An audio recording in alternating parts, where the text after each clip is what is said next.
All right. Welcome to the Mo Made Us Late podcast. Yes, sir. I was about to say We're you're listening. We usually Peanut M&Ms. Everybody should know by almonds, now goddammit. who watches the show. Peanut M&Ms are disgusting. That's worse. Just eating straight almonds. They're nasty. M&M's are they're fire. Get nuts out of my chocolate. I can't with this guy. I can't. Everybody knows who usually watches the pod. Today's episode 50, by the way. Episode 50. Crazy. Everybody knows people who watch. We're usually late on Black people time. You know, we usually on Black people time. You know, so we usually 10 minutes late. 10 minutes. It says 5 o'clock. It's 5:10 really. So that's when we usually start. Typical start time. I'm talking to you, Mo. J-Rock's talking to you, bro. Her mom got it. That's crazy. Today we have a special guest coming on, which I will allow her to plug in her stuff. Make sure you guys show her some love. Follow her socials. Anything that she got going on, whether it's podcasting or whatever she's going to plug in, make sure you guys follow it. And then today's topic, we're just going to be talking about wrestling in 2025. It doesn't have to just be WWE. It can be AEW as well. People want to go there, but we'll be talking about giving our predictions, some things that we want to see happen, maybe some superstars we want to see opportunities push next year, matches we want to see, you know, this whatever comes to topic. So, Isha, I'll let you go. Plug in anything you want to plug in real quick, and then we'll dive into these topics. All right. What's up, everybody? My name is Aisha. I am 1/5 of the Fem Slam podcast. I'm also a wrestling content creator based on TikTok, but I am moving over to YouTube soon.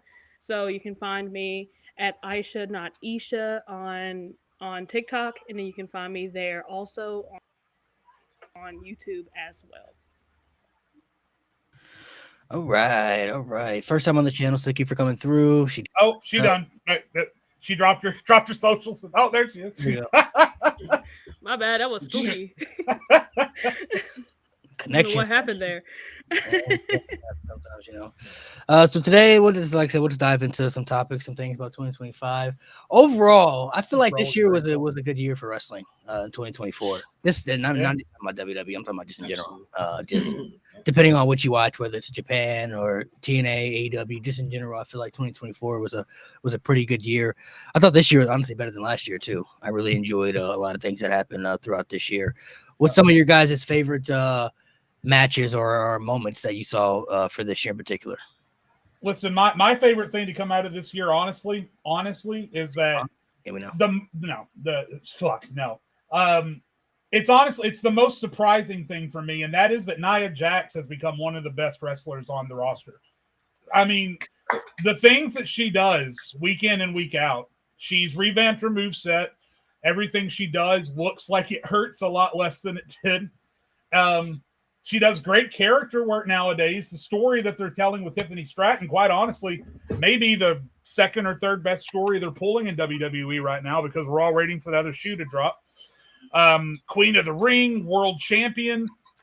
I just have to get that out of the way. For as much shit as I talked in 2023 about Nia Jax and the return and all that stuff, quite honestly, she's one of my favorite things going in wrestling right now. So kudos to Nia Jax, man. I gave her kudos a couple of months ago, but I was hesitant as to whether or not I thought she was going to be able to keep it up, and she has. I've got nothing but good things to say about Nia Jax. Kudos. Respect. Mo, I'll let you go next. Favorite thing is pretty much the entire build to WrestleMania 40 and how that ended. Like that entire build. That's a time frame I'm gonna remember for a long time. Maybe the rest of my life. Like the anger I felt when Rock came back, and the segment, to the excitement when they had the press conference, all the way to the build, and then of course probably the best main event in WrestleMania history. It's incredible. Yes. Your mic's a little low too, bro, so you might want to fix that just in case. Yeah. Nate, go ahead. I'm with Jay, not with the Nia Jax, but with somebody. Green Cross, yes, sir. Well, yes. He followed me on Twitter, so I'm like forced to be a fan now. I'm trying to be an honorary member of the Final Testament, but we'll cross that bridge when we get there. But someone who I shitted on, who we all shitted on earlier this year, quite heavily. I gotta give Liv Morgan her props. All right, Liv Morgan has won me over. They did they did what we said they should do with Liv Morgan. They gave her a character. They let her cook in the ring. She improved in the ring. They gave her for like a couple months a good story. Then like just went off into the shits. But she's improved immensely. Like she's in our bag. She has a comfortable character, and I will give her that. And she's killing it week to week. Maybe I'll have to revisit that list of 30 to see if there are still 30 wrestlers that I will put over Liv Morgan. But I will give Liv Morgan her due. I'll give her. Nate, who would have thought this time last year that Liv Morgan and Nia Jax would be the 2 world champions going into Royal Rumble, and you and I would be sitting here okay with it? I mean, they did a complete 180. It's crazy. Triple H is he can cook sometimes. You know? I think with Liv Morgan, I think we always felt like, even though she got some slander on the pod by certain people, I think we always felt she had potential. It's just she didn't interest people with her character. Like there were people that were ranking her so high, like, oh, she can be just as good as Charlotte and stuff. But it's like, bro, she has not shown anything like that at all. Like, we don't see what y'all are seeing, bro. So I don't know if it's just a glaze or y'all really see the potential like that. But they gave her a really good character that she can tap into. Her matches have been solid. Her presentation has been good. That's why I know G was always advocating that Liv needs to win the feud against Rhea, but I'm like, even if Rhea beats Liv, which I still think she is, I don't think that's going to hurt Rhea at all. I think Liv Morgan has like really solidified herself. Like, she is a main event star in the women's division now, whether she loses the title to Rhea or not. I don't see her going backwards where like she loses to Rhea and then she's like lost in the shuffle and not doing anything. You know what I mean? Like, I think they'll have things to do with her, whether it's with her and Dom, her and Raquel as a team, or whatever they want to do. You know what I mean? Like, I think Liv Morgan now will be a vocal point moving forward for the division, no matter, what they want to do with her, and how they want to place her and stuff. So Liv Morgan is definitely, I know Sports Illustrated put out that they had Jacob Fatu as their breakout star of the year, which is not a bad choice, but I'm like, Liv Morgan and Damian Priest to me were like two that I'm like, bro, those two excelled a lot this year. Like, because I mean, we was cooking Damian Priest a lot too, bro. That Money in the Bank. Yeah, Damian Priest was cooking Damian Priest, but like also it's like it's Jacob Fatu. Like, I know, like obviously, like hardcore fan like me is gonna be like, well, duh, Jacob Fatu fucking killed this year, Jacob Fatu. But like Liv Morgan, like night and day this year and last year, like absolute night and day. So Damian Priest as well. Even after Priest won the title, most of us were like, oh, he's gonna hold it until this. Bro, you remember what I called him? I don't remember. I called him Puerto Rican Solo. Puerto Rican Solo Solo. I forgot. Puerto Rican thumb boy. Nobody, none of us thought that Priest was gonna hold the title. Like, I think past Clash at the Castle, even with the CM Punk stuff, I was still convinced. Like, I still think Drew McIntyre is winning. Like, I still was convinced that he was winning that match. I'd be calling Damian Priest Night Mode Roman Reigns. He just kind of, he kind of reminds me of Roman Reigns, but like emo, like just a little bit. You know what? Like emo big dog, right? Yeah. Because and that's the thing. When he first turned babyface, I was like, this is looking like a little too white meat. I like some dark meat on my turkey. He was really white meat babyface at first, but once he got into it with Gunther the second time around, I started to see like, okay, all right, this is the babyface Damian that we need, not this white meat babyface bullshit. Smiling and kissing babies. It's the one that was the opposite of Gunther in that feud they had most recently. So I was highly questionable on Priest even up to that point. But once he had his rematch with Gunther and I saw how he rebounded off of him in their promos, I was like, where's this been? If that Damian Priest had been in place 6 months ago, I would have never questioned his title reign. So I think he's definitely found his rhythm. To Nate's point, Fatu was always going Fatu. There was never any question about that. But we definitely had questions about Priest and Morgan and Jax being quality main event stars, which they have been. So, yeah, at the very least, the most improved award has to go to one of those three. Absolutely. You said that Damian Priest was emo Roman. That's crazy. What was some of your favorite matches or moments of the year to you? Maybe some breakout stars for you this year in 2024? Well, I have to say probably my favorite. I wouldn't say my favorite match.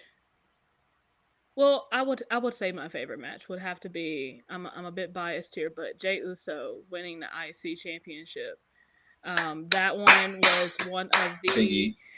Like, I'm not gonna lie to you guys, I gotta shed a tear. I did. I shed a tear for him Same. because he has Yeah. had some insane growth this year. Like just when you thought that he had kind of like hit the ceiling after WrestleMania 40, he went somewhere else. And he has been completely over with the crowd ever since.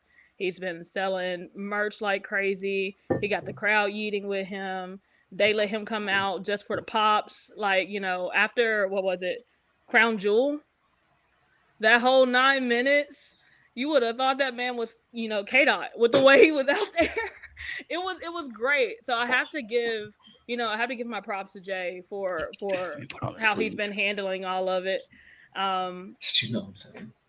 And and like if I had to say like a breakout star, I would have to give it to like Braun Breaker for sure. Just because like first year, I guess like officially like on the roster, and he's already, you know, IC champion twice. I'm kind of hoping we see him move on into like the next category, which would maybe be against Gunther. I would love to see Braun and Gunther kind of like lock horns in the future. Braun Breaker he got the it factor for sure.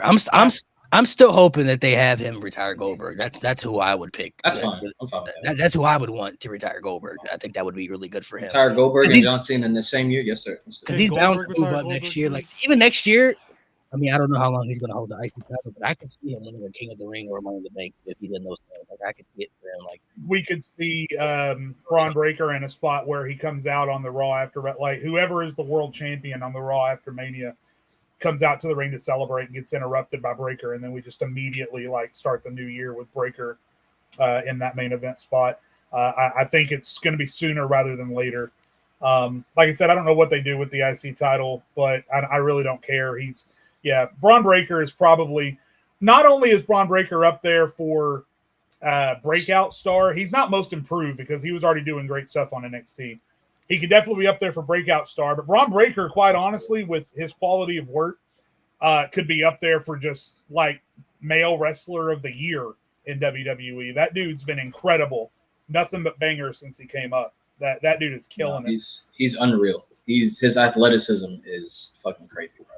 yeah, he got the that pounce he does on the outside, that little shoulder tackle, fucking crazy, bro. The height he gets, he should not be jumping. When he does the Frankensteiner, like jumps on the rope and stuff, he makes it effortless, bro. He's too big for that, bro. Now I do want them to revisit Jacob Fatu and, you know, Braun Breaker at some point, because that stare down they had outside the ring, when I say I was sold instantly, I was like, I need that. I don't know if they're planning on moving the entire Bloodline over to Raw, like the entire Bloodline, but if they do, I wouldn't mind seeing it. Shit, no, on Netflix, also, getting everybody. I also wouldn't mind seeing Drew McIntyre and Jacob Fatu. Oh yeah. Yeah, anybody in That Jacob would go Fatu. crazy. I'm just That would go crazy. can put him on anybody. I like that. I like that. Game. What would be okay, so we talked about the positive. Okay, before we get to the negatives here a little bit, what do you think was your top 3 matches of the year? It's your top 3 that you like. These 3 were like the best ones I've seen all year. I got my 3. Good. Like all around wrestling. That could be AEW as well, you know. Oh, AEW as well. Okay. Cody, Roman, that's one. Okay. I'm split between Ospreay, Danielson, and the Bad Blood Hell in a Cell. Those are good. Those are 3 though. Mine would be the Hell in a Cell, Bad Blood, Punk and Drew, Roman and Cody, and I'm gonna say Danielson and Swerve at all in. That to me, Ospreay and Danielson was great, but I like the storytelling a lot more with Swerve and Danielson. I thought that was really, really good. That was fantastic. Those would be the standouts to me. Also, an honorable mention for me, I really liked the Women's Iron Survivor too. The Women's Iron Survivor really, really was good for me. Damn, this one. Yeah, I mean, you guys are hitting the high notes. I mean, to me, Cody and Roman at WrestleMania is just, it's in such a league of its own. It almost didn't feel like a wrestling match. It literally felt like you were watching a movie with all the shit that was happening, and with The Rock and The Undertaker and John Cena. That's in a completely different league. Every other match you guys are naming, though, is great. Also, just because of the environment, shout out to Cody versus AJ at Backlash in France. The environment for that match was something unlike anything else that we saw this year. The crowd was absolutely out of their freaking minds. Like, of anything we saw in Puerto Rico last year, maybe twice that. The France crowd was insane for that match. Bro. Insane. So when I think about stuff in 2024, even though the quality of the match in the ring between the ropes might not have been up to par, and the cinema of it obviously wasn't up to par with what happened at WrestleMania. When I think back to matches in 2024, one of the first things my head goes to is he is it if it on me, I keep coming back to that because it was such a memorable moment. And the crowd made it that way. And I mean, obviously, the match was good as well. So, yeah, I think of that one as well. You skip me, bro. I gotta think, bro. Try to come up with different answers. Yeah, bro. I gotta think, bro. Someone said Gunther and Randy at Bash in Berlin was good too. That's a thing. Except for the ending. I wasn't obviously the ending was kind of iffy, but you didn't like the ending when he choked him out? Well, no, that was the match when he got the 3 count, but Orton's shoulder. Oh, that was King of the Ring. We're talking about. Okay. Oh, that was really good. Yeah, sorry, I was thinking of the other one. No, yeah. You guys have any other matches? Any other suggestions you want to throw out? Are we going to talk about feud of the year? And if so, is anyone arguing CM Punk versus Drew McIntyre as feud of the year this year? Mo, sit down. You like 2010 Royal Rumble. For the sake of argument, I'll throw in Hangman and Swerve for the sake of argument. Okay. Hangman Swerve is good. Oh God, that was Hangman Swerve. Tony Storm and Mariah May is really good too. That was like that was carrying the women's division for a minute, bro. Like that's up there. Willow, the same show. Yeah. Punk and Drew is definitely I would put up there though. Like they were very good at making that feud consistent even when Punk was injured too. Like just keeping it fresh and keeping it going until he was able to come back for the 3 matches they had. So, but I'll tell you what. So talking about 2025, I think Rollins and Punk's going to top it. I think it's going to be even better. You giving Punk credit? Oh my God.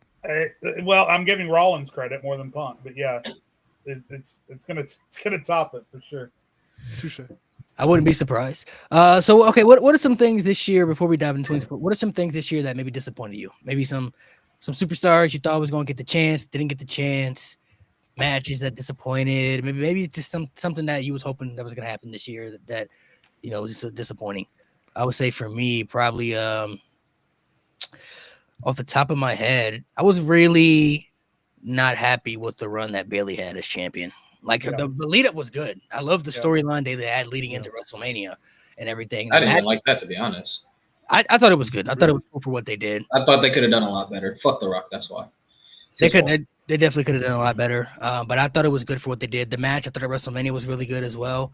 But the run afterwards, like she had good matches, but her and Liv Morgan were like complete opposite. Like Liv Morgan had the storytelling, but her matches weren't as good as Bayley's. Like Bayley's had good matches, but she didn't have the storytelling that Liv Morgan was having. Yeah, it was missing something for sure. And I got to tell you, Bayley didn't need to have the Bayley buddies, right? I didn't think that was necessary. But when she came out dressed like an Egyptian with an Egyptian theme song, and the announcers tried to sell it as, oh, there was a park a couple of miles from where she grew up called Egypt Park. Oh, come on. Seriously? Yeah. Like, I knew we were boned right from the beginning because the basis of what they were building her babyface character off of was completely nonsensical, completely asinine, and they treated us like we were stupid idiots. There was no basis for that babyface run. So as soon as she came out playing Egyptian whistles, it was like all the air came out of the balloon because it did not capitalize upon what had been built to at that point. And her match with Io was great, but then to Malik's point, every match they had was lackadaisical. There was no story. She was wrestling people that she had no chemistry with, like Nia, who are both individually great wrestlers. But my God, I don't know if I've ever seen two wrestlers have less chemistry together than Bayley and Nia Jax. It's completely terrible. I was also disappointed with The Miz continuing to just kind of be there because, you know, The Miz has been around for 17 years, guys. Like he's got less time left on his career than we probably all assume because it just feels like he's going to be there forever. And now 2 years in a row, he's led the company in televised losses. The story that he's doing right now with Karrion Kross is different and entertaining. And of course it is because it's The Miz. But it also just feels like they're just throwing shit at the wall to make it stick. So They're stretching it. They're stretching it. I was disappointed. I thought The Miz was going to have more of a bounce back year this year than he did. Whoever wants to go. I should go. I would have to say probably the most disappointing one for me was Drew McIntyre winning the Money in the Bank. I don't know why that pissed me off. Something fierce. Bro, that shit was so pissed stupid. me off. So I crashed stupid. out. I hated that crashed shit. out so bad. I crashed out so bad. You're gonna make me put the do-rag back on. That was so stupid. Oh Lord. We were in our live Do-rag stream Jade. after the show, and when I say I did not talk the entire time because of how pissed off I was, they were like, "Are you so okay?" stupid, bro. I'm like, What, "No, bro, get the what fuck did out my face." What did I say on the podcast after it happened? The kind of anger that leaves you stewing in rage. You can't move. You can't think. You can't talk. That's exactly what I said. Oh my God, I was so mad. Let me tell you about that night, bro. Let me tell you that night. I had to work that night. Came home, didn't see any spoilers. Them like first 3 matches, I was like, I'm about to just look up spoilers. Fuck this shit. Like it was late. I was like, nah, I can't. I was legit about to turn Peacock off. I was like, this shit. I finished the show and it was. I kind of wish I didn't, but I was like, man, this is some bullshit. That was. Yeah, that show. I hate that. That's probably the worst. There go G caping for that BS again. But I mean, it did add on to the story, though. It did add on to the story for what they were telling. Like they did waste the Money in the Bank, but it's like it was for a reason, though. Like it wasn't like it wasn't for. That's the second time Triple H did that too. Yeah, he did it that second time. He could have just let Austin Theory cash in on. Well, I mean, let's be honest. Austin Theory was cooked though. Even if he cashed in on it, he was cooked. I mean, because Roman Reigns was still a double champ. So I mean that's fine. He could have won the U.S. title. We could have won the U.S. title, bro. He could have just won the U.S. title. He won it like 2 weeks later. I'm saying as far as him like being the world champion, like cashing in on becoming the world champion, like that was cooked. Yeah, he should have failed to cash in on Roman. That's fine. That's better than failing on the U.S. championship. Because we all know. Because at that point, we knew he's cooked. If he cashed in on Roman, he should have cashed in the NXT title. Bro has grill marks on his back still to this day. He came to NXT and teased that. I'm like, bro, that's he's done. All I hope is that. So I know, like I felt like Jey should have won it, but Melo would have been fun to see win it as well. So hopefully Carmelo wins it next year. Just because of how annoying of a person he's been to the SmackDown locker room as of late, I would love to see him just be a menace to both Raw and SmackDown, just on there, just pissing everybody off with the briefcase. I think it's perfect for him, so I would love to see that next year. No, he's gonna get it done before Finn Balor does. The money in the bank with Drew. I'm like still 50-50. Talking about grill marks on their back. Oh Lord, rag on, bro. Brought it out. That's my favorite moment of 2023. No, this is my favorite gimmick. It's my favorite gimmick of 2020. Do-rag Jade, bro.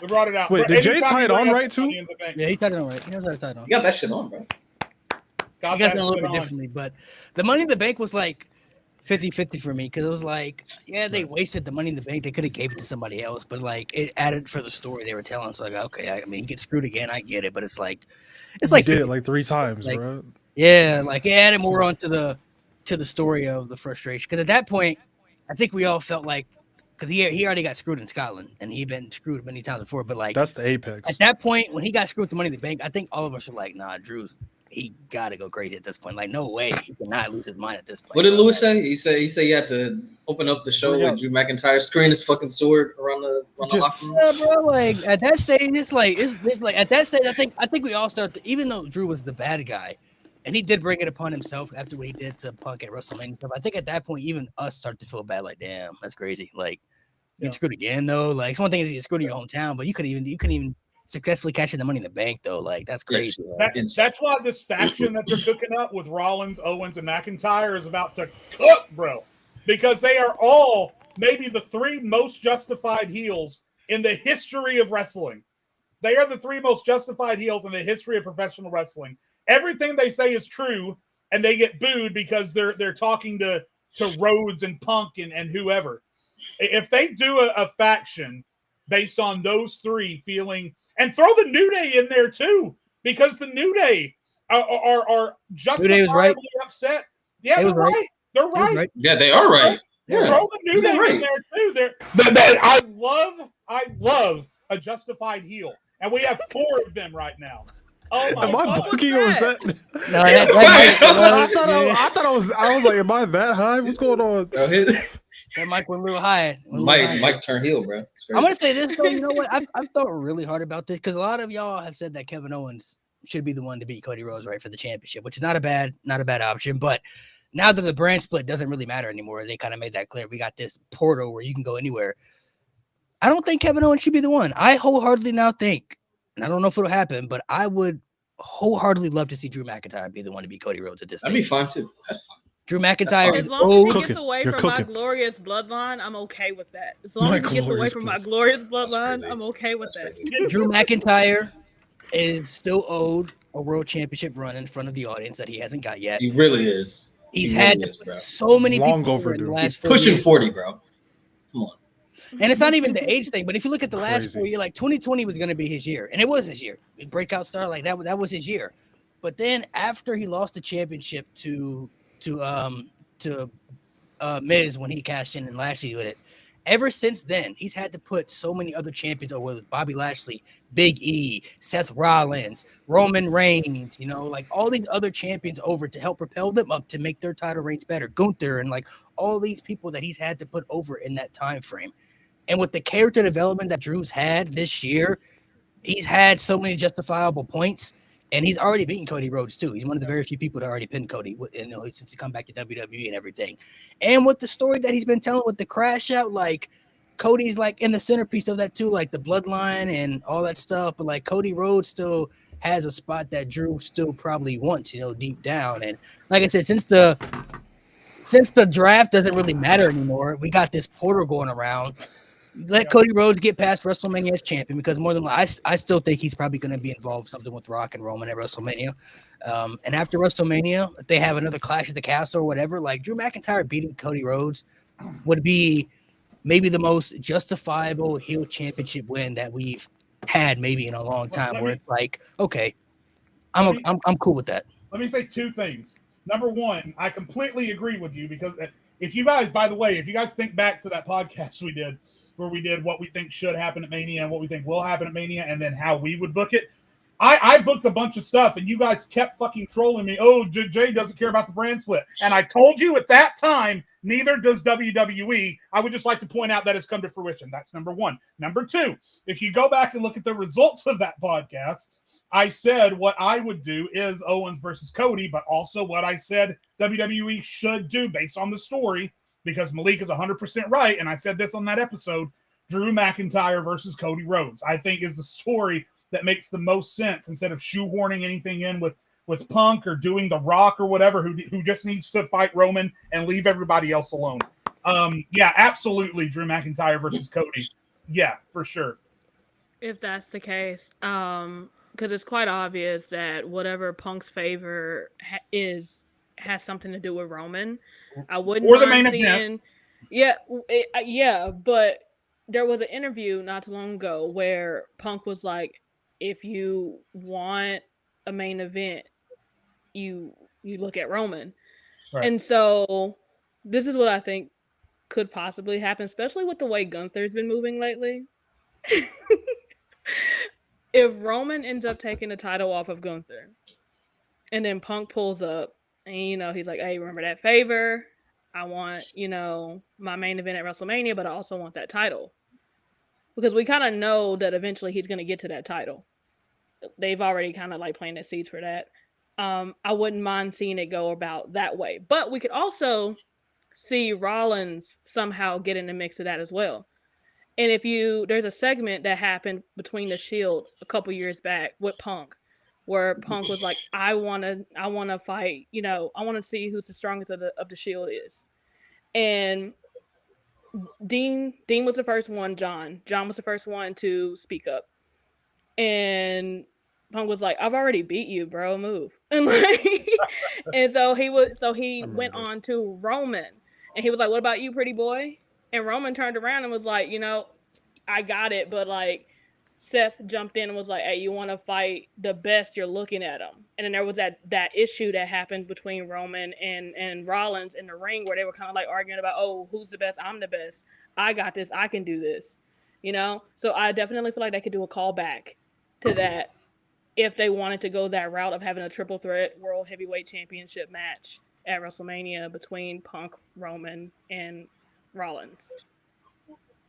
Yeah, I think next year for WrestleMania, WWE has put themselves in a very unique position where they have multiple angles of main events they can do. So many options. I don't think there's really a bad option. If they want to do Roman versus Punk, I'm not against that. If they want to do Rollins and Punk, I'm not against that. Even if they want to do Roman and Seth, that's there too. Rock and Roman and Cody and Rollins. There's so many different directions they could go in with these storylines that they have. So they have many options. It's just really about picking, okay, which option do we want to do and which option do we feel is the best one. So they have a lot of avenues and angles they can go into for WrestleMania next year, which makes it interesting because they tease so much stuff.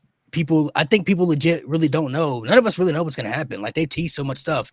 We thought, okay, Punk Rollins, but then they announced that match on Raw. Okay, are we not going to get that at WrestleMania now? Are we Roman and Punk? That they teasing that too. Like, is that on the table there? Like, there's different directions they could really go. So it's going to be very interesting because I wholeheartedly believe. I know I said before I thought they were going to do Cena versus Orton, but I really think they're going at WrestleMania. It's going to be Randy Orton and Kevin Owens without a doubt. Now, like in my mind, I definitely think that's going to be the WrestleMania match for sure, with maybe a stipulation or something. If maybe they add Cody to it too to make it a triple threat for the title if they want to go that route. But I think Orton and Owens is going to be a WrestleMania match just based off where the story's at.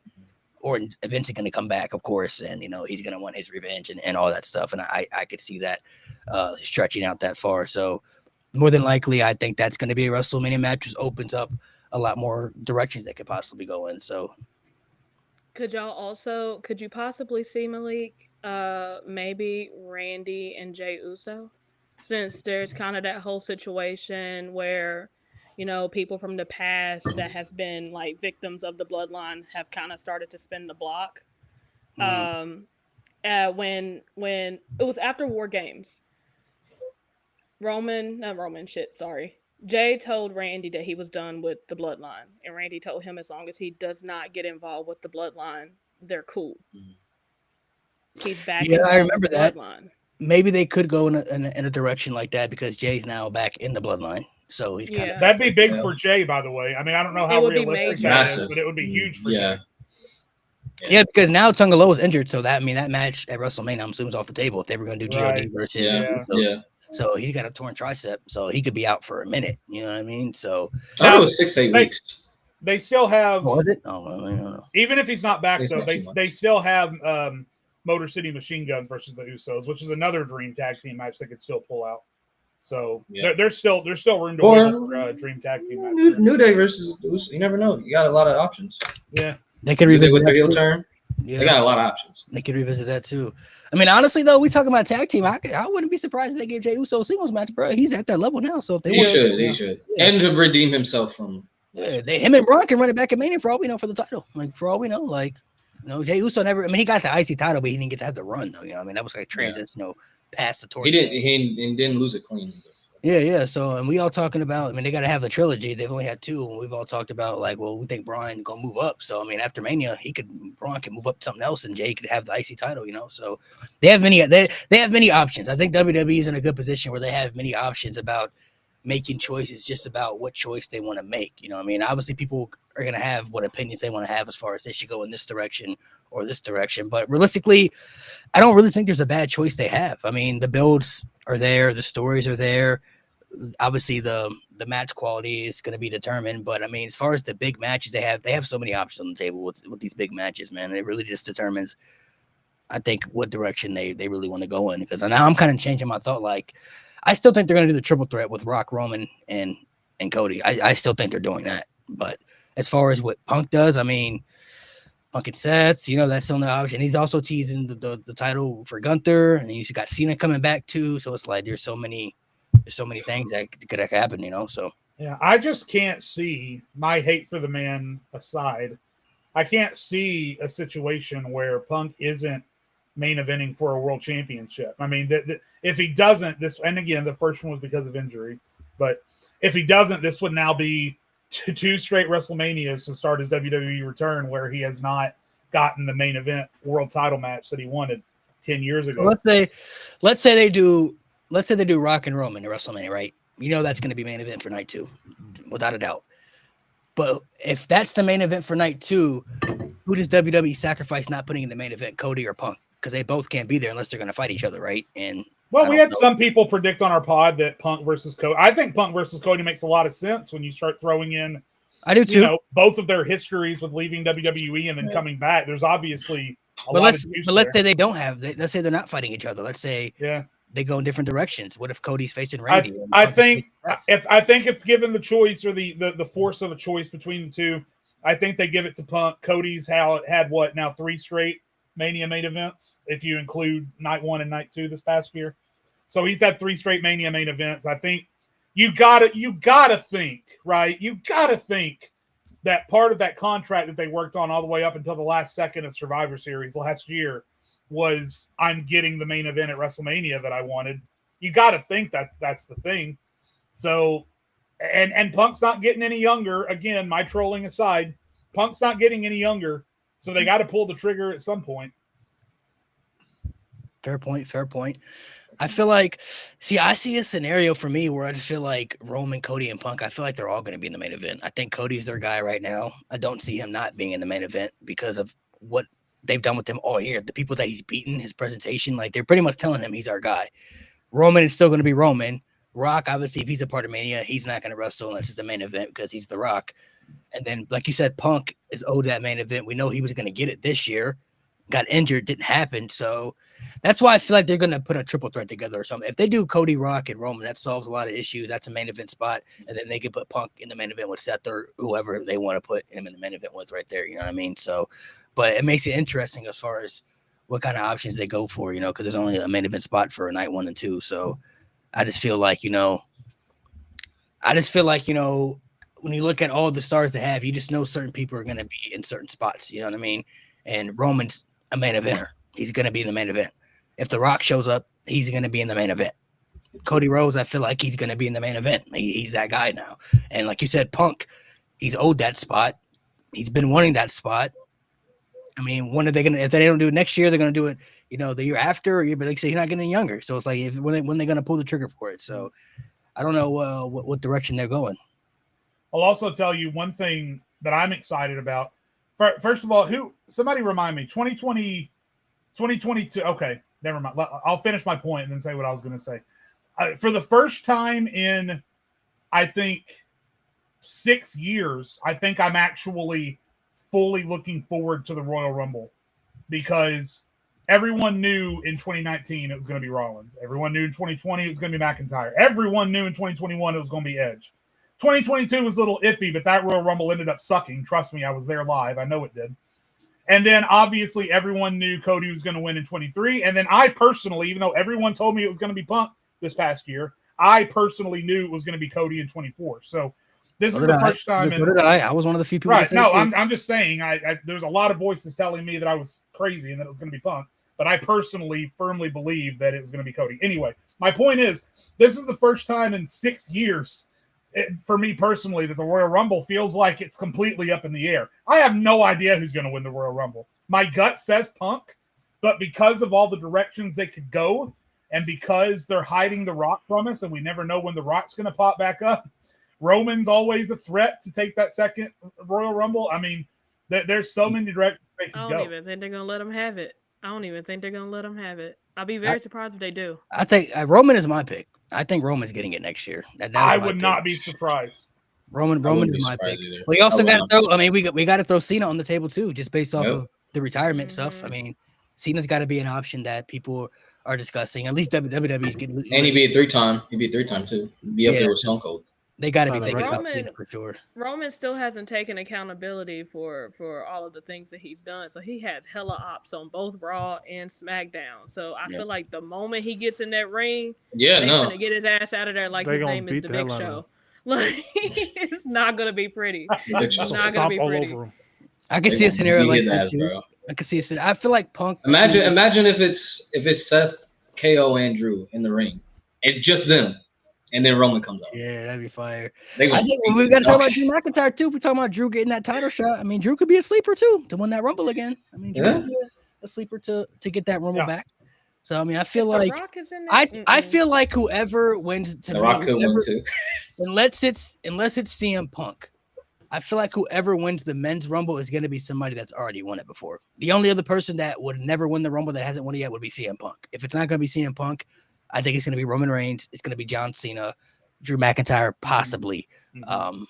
I feel like Randy, you throw Randy in there too. Randy is a viable option. I mean, a lot of people think they're going to do Randy versus Cody at WrestleMania still. So Randy is an option. The women's one to me was also up in there for me. Like, wide open. I look at the women, I'm like, bro. A lot of people are saying Io, but it could be Because we thought it was going to be Rhea when Naomi. she got hurt. She already back. Probably Yeah. going to win the championship on Raw. And then you have Becky, but it's like, I don't know. Charlotte, I think a heel Naomi is a huge threat to the Royal Rumble. Nia Jax, if she gets cashed in on, is a huge threat in the Royal Rumble. I think it would just depend on like what title matches they want to do because returning Alexa Bliss, I think, could be a good betting pool for the Royal Rumble. Alexa's been out for the Rumble. Yeah. There's a lot of options out there. Then what about Carmella? Because she's been talking about a return, Carmella as well. Carmella getting the As Rumble. A winner? I don't know if she. I don't know if she's gonna win it, but she'll get that mid-card title though.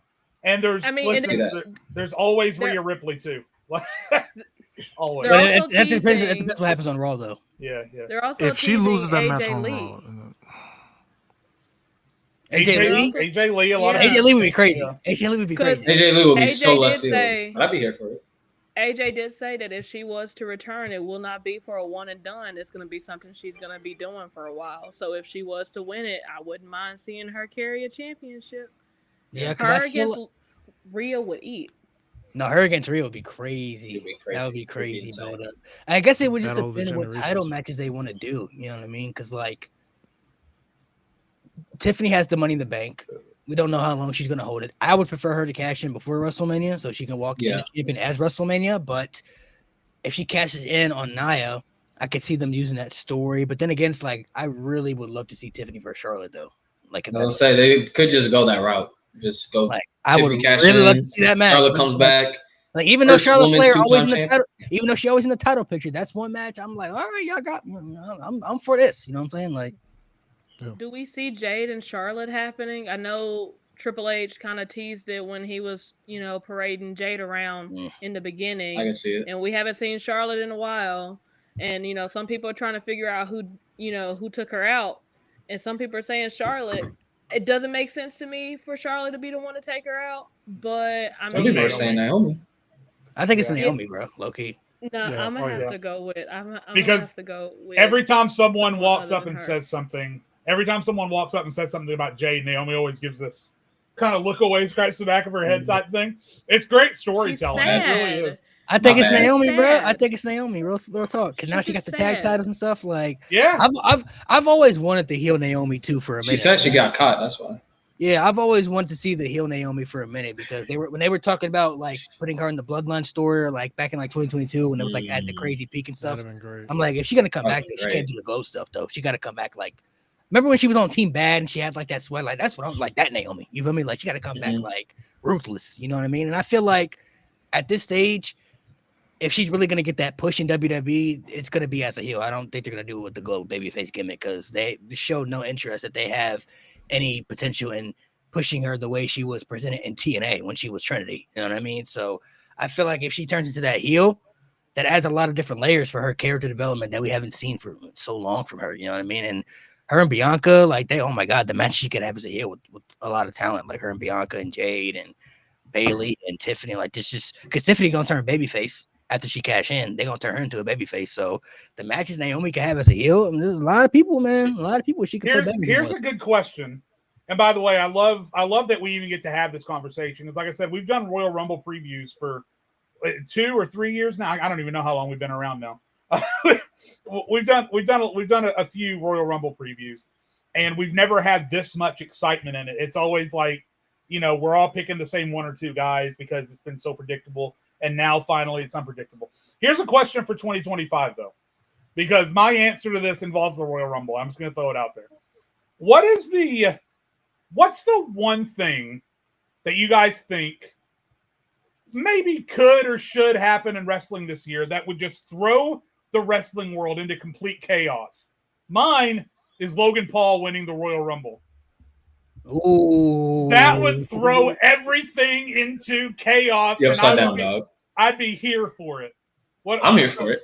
I'm here for it, man. Rumble is not. That's nasty, bro. Nasty, but so nasty. The All right, I got moment one. they started teasing that with Gunther at the Netflix kickoff, I was like, please, I don't want to see this. What did we this. say? It might have been last week. I think I was the first one to say it. We were talking about some of the Triple H guys. I was like, bro, if Logan Paul really wants to dedicate himself to this, like more than ever, he is getting the push of a lifetime. He's turning the TV off. He's so talented, and it's crazy that we're even talking about Logan Paul in 2024 as a wrestler who's actually talented. Because when he first came to WWE, everybody was hoping he was going to fail. Let's be honest. Everybody was hoping he was going to suck, so they could talk like, "Oh, he sucks. Get him out of here." But then his matches, you watch his matches, and you're like, when I watched the match with Roman Reigns at Crown Jewel, because I was there live for his first two matches. I was there at WrestleMania, and I saw the match against Miz at SummerSlam in person. And he did the frog splash and stuff, and that was crazy, but it was just a spot, right? But when I watched the match against Roman at Crown Jewel, I was like, what the fuck am I seeing right now? Like, am I actually seeing Logan Paul cook in the ring with Roman Reigns? Cooking. Cooking. And then if you guys like, what is happening? Like, if you guys look at chat, this is what I'm talking about. We didn't get a chat for like 5 minutes, and then I mentioned Logan Paul winning the Royal Rumble, and now chat's going insane. So I want to hear them. I want to hear from you guys. What do you guys want to see that would throw the wrestling world into? Oh, what do I want to see? Yeah, that would throw the wrestling world into hysterics, because obviously I was right, because chat just went crazy over the concept of Logan Paul winning the Royal Rumble. I gotta think, man. What do I want to see? This has to be something I want to see. I was going to say something, but I don't want to see that. So I'm not saying it. I don't want to see it. What do you want to say? What do you want to say? I was going to say Goldberg beats Gunther, but I don't want to see that. I don't want to see that shit. I don't want to see that shit. I do not want to see that shit. You know what I really want to see? What's that? No trolling aside, I want to see Omos back on TV, bro. I want to see. Come on, bro. I want to see him do something, bro. Please, like. No trolling aside, I'm not even saying he has to get a major push, but like, y'all can't find. Where's he at? No, Malik, go all the way with it. Tell these people you want Omos to come back and beat Braun Breaker. And take the interview. Hey man, just say it. If it was up to me, because I feel like, I feel like they're not gonna do anything with him on the main roster. So I've always said, bro, you could literally just put him in NXT and he could just do anything in NXT, bro. Like if it's up to me. If it's he beating Obafemi for the NXT title. The Nigerian battle. Now we need a Nigerian. Nigerian drum fight. That's when. If it was up to me, Omos is beating Obafemi for that NXT championship, bro. I'm pulling the finger on that, bro. And then Obafemi coming up to the main roster, he getting that push, and then Omos getting the push that he needs. Because I always felt like if they just did something with him, he doesn't have to do the most. He's just a giant. He could just be an imposing threat. Remember when when they had the New Day stuff and everything with Odyssey Jones, like, man, they could have did that with Omos, bro. He could have just came in. He already got history with the New Day stuff and beat him up at WrestleMania. They could have been like, he don't beat women either. We could use him. Like, I feel like they could just do something with him instead of him that's not doing something. You know what I mean? Like, he could just be involved in something with some aspects. So that would be my nasty take, I guess. If it was next year, I want to see Omos on television. I agree. I agree for everything pro wrestling. Let Omos go to Noah. Let him cook. They'll give that man to Braun Strowman and call it a day. Braun Strowman and Omos, bro. Let's see. I'm for that. They already did it once. They said they had a little match back at Crown Jewel. I'm saying it was good. Little match right there. Mo, what about you? What's your But nasty hold on, if prediction? I was to get real nasty though, that would be my number one. Actually, Braun Strowman getting the push again. I don't care. Getting the push, bro. I'm turning him back in 2017. Put the fries in the bag, bro. Turning him back in 20 somehow. Turning him back. Put the plunger in the toilet. Braun Man, Strowman, come bro. on. I'm turning him back. Bro. I can't tell me y'all didn't feel it during No. that match against Bronson Reed, bro. Y'all felt that little aura. 27. It was there a little bit. That spark died at Crown Jewel 2018. Hey, A little bit. I'm telling you, bro. You can push him all you want, but he's gonna be limping the whole way. Nah, he got I that feel like bad. I hadn't been hyped for Braun Strowman until in a while until him and Bronson Reed had whatever the fuck that was going on. That's for me. It didn't go very long, and the match quality wasn't up there. But for me, that's up there for feud of the year. I loved everything they did with Bronson. It was so good. That's what Braun needs to do, bro. That's what Braun he just needs to stay. Just give him the chaotic stuff. Love him, and I mean this all due respect, bro. I ain't gonna go as far as Mr. Burnout, but like, just keep him in the feud. Just keep him in regular feuds. He don't need no titles. They're mistaken Braun for Nikita Lyons, bro. Gunther for the title, bro. No, they said knock knees Lyons, bro. Knock knees Lyons. Anyway, I think it's more so of like his. Uh-oh. You got cut, bro. I think it's more so with his hip, bro. I don't think it's his knee. I think it's the hip. You know what I'm saying? He might need to get that hip check. You know what I'm saying? Get that thing checked. Probably. Need them stem cells. That's what he needed. Them stem cells. Hey, listen, Rey Mysterio can come back. You know what I'm saying, bro. Anybody can come back from stem cells, bro. Stem cells work. The left knee is working. I'm gonna get mine. I'm gonna get mine, bro. I'm gonna get nasty, bro. Karrion Kross, world champion. I don't give a fuck. Do it. Yeah. Do it. Yeah. Do it. Do it. I don't care, bro.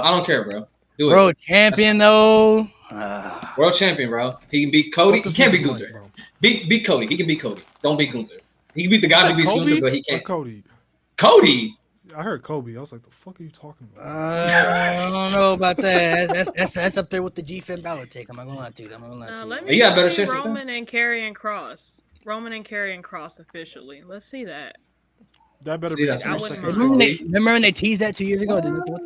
They did nothing. Exactly. Oh yeah. Spin I block. forgot about that. They put the hourglass down in front of Roman, and Jey, Jimmy, and Roman all look confused as shit as they just like walked away like slowly. Yeah, was okay. What would your I guess crazy take be? What's your nasty take? Honestly, piss me off. Come on. Piss me off. I guess I would have to. I was right there with Jade about Logan Paul, to be honest, because like I kid you not, the moment that they teased that, I got on TikTok and I was like, please leave my glorious champion alone. Please leave him alone. I don't need him to do this. I don't need him to do this. And then like it got worse because like after Logan said his piece, I was like, okay, cool. Maybe Gunther won't play into it. Gunther got in there talking cash. And I was like, fuck no, please don't do this, brother. Don't do this. I need you to stay on that side. So I Logan definitely feel like Rumble honestly would be like out.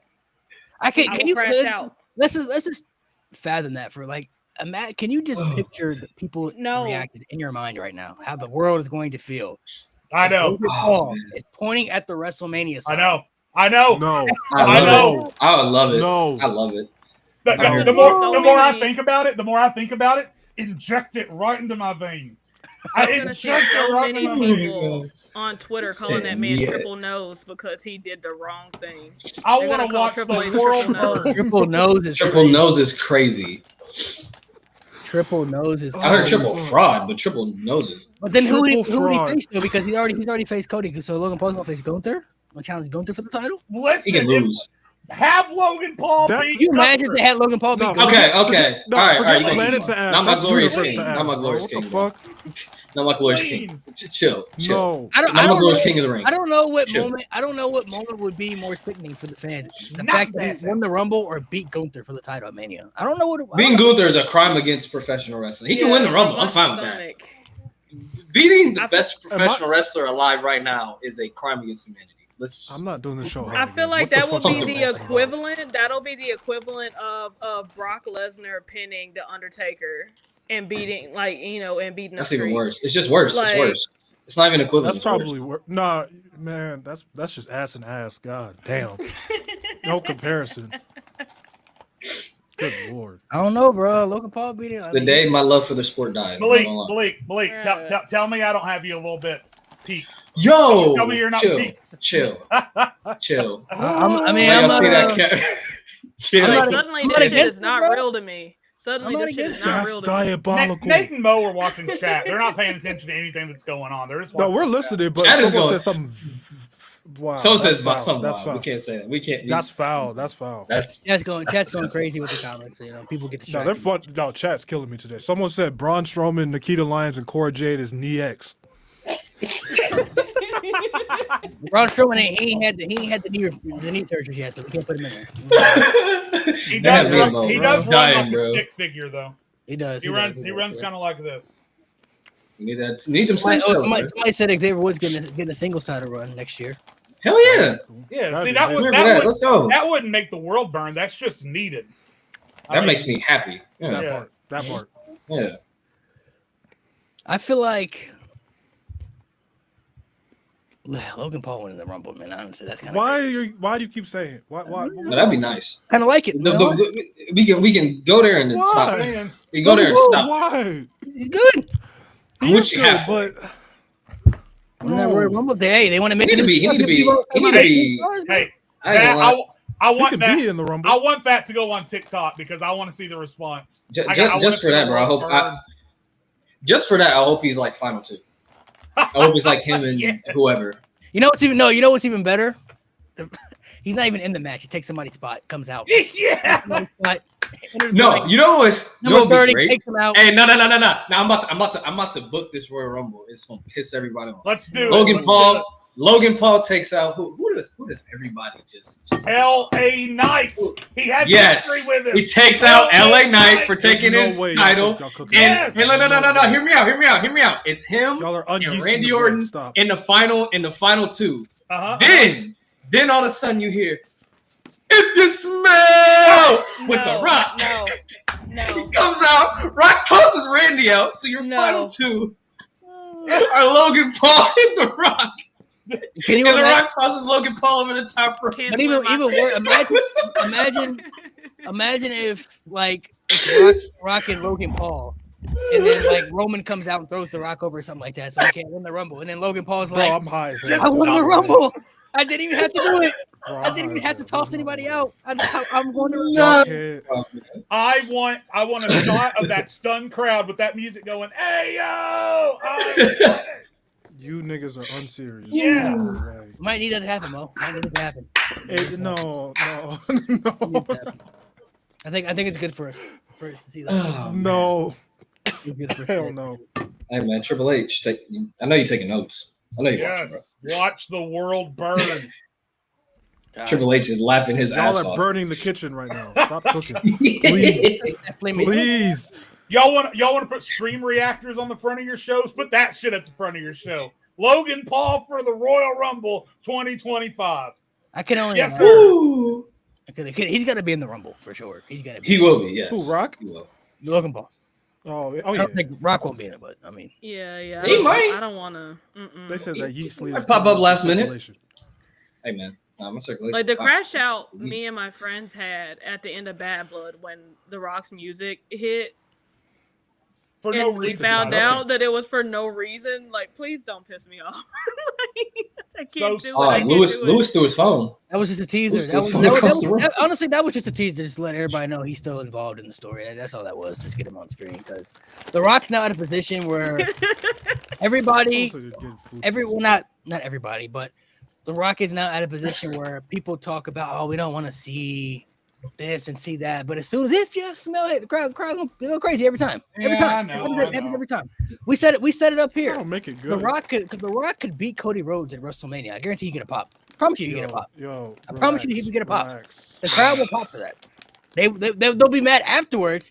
Now afterwards they'll be mad, but in the moment they always pop. That's why WWE always did those moments and those decisions at those time frames, because WWE I think was always thinking about the moments, like the reactions people get in those moments. Like when Brock Lesnar would win the championship, he get a big reaction in that moment, but then afterwards, people are like, "Oh man, that sucked. That's terrible." Well, when he won Money in the Bank.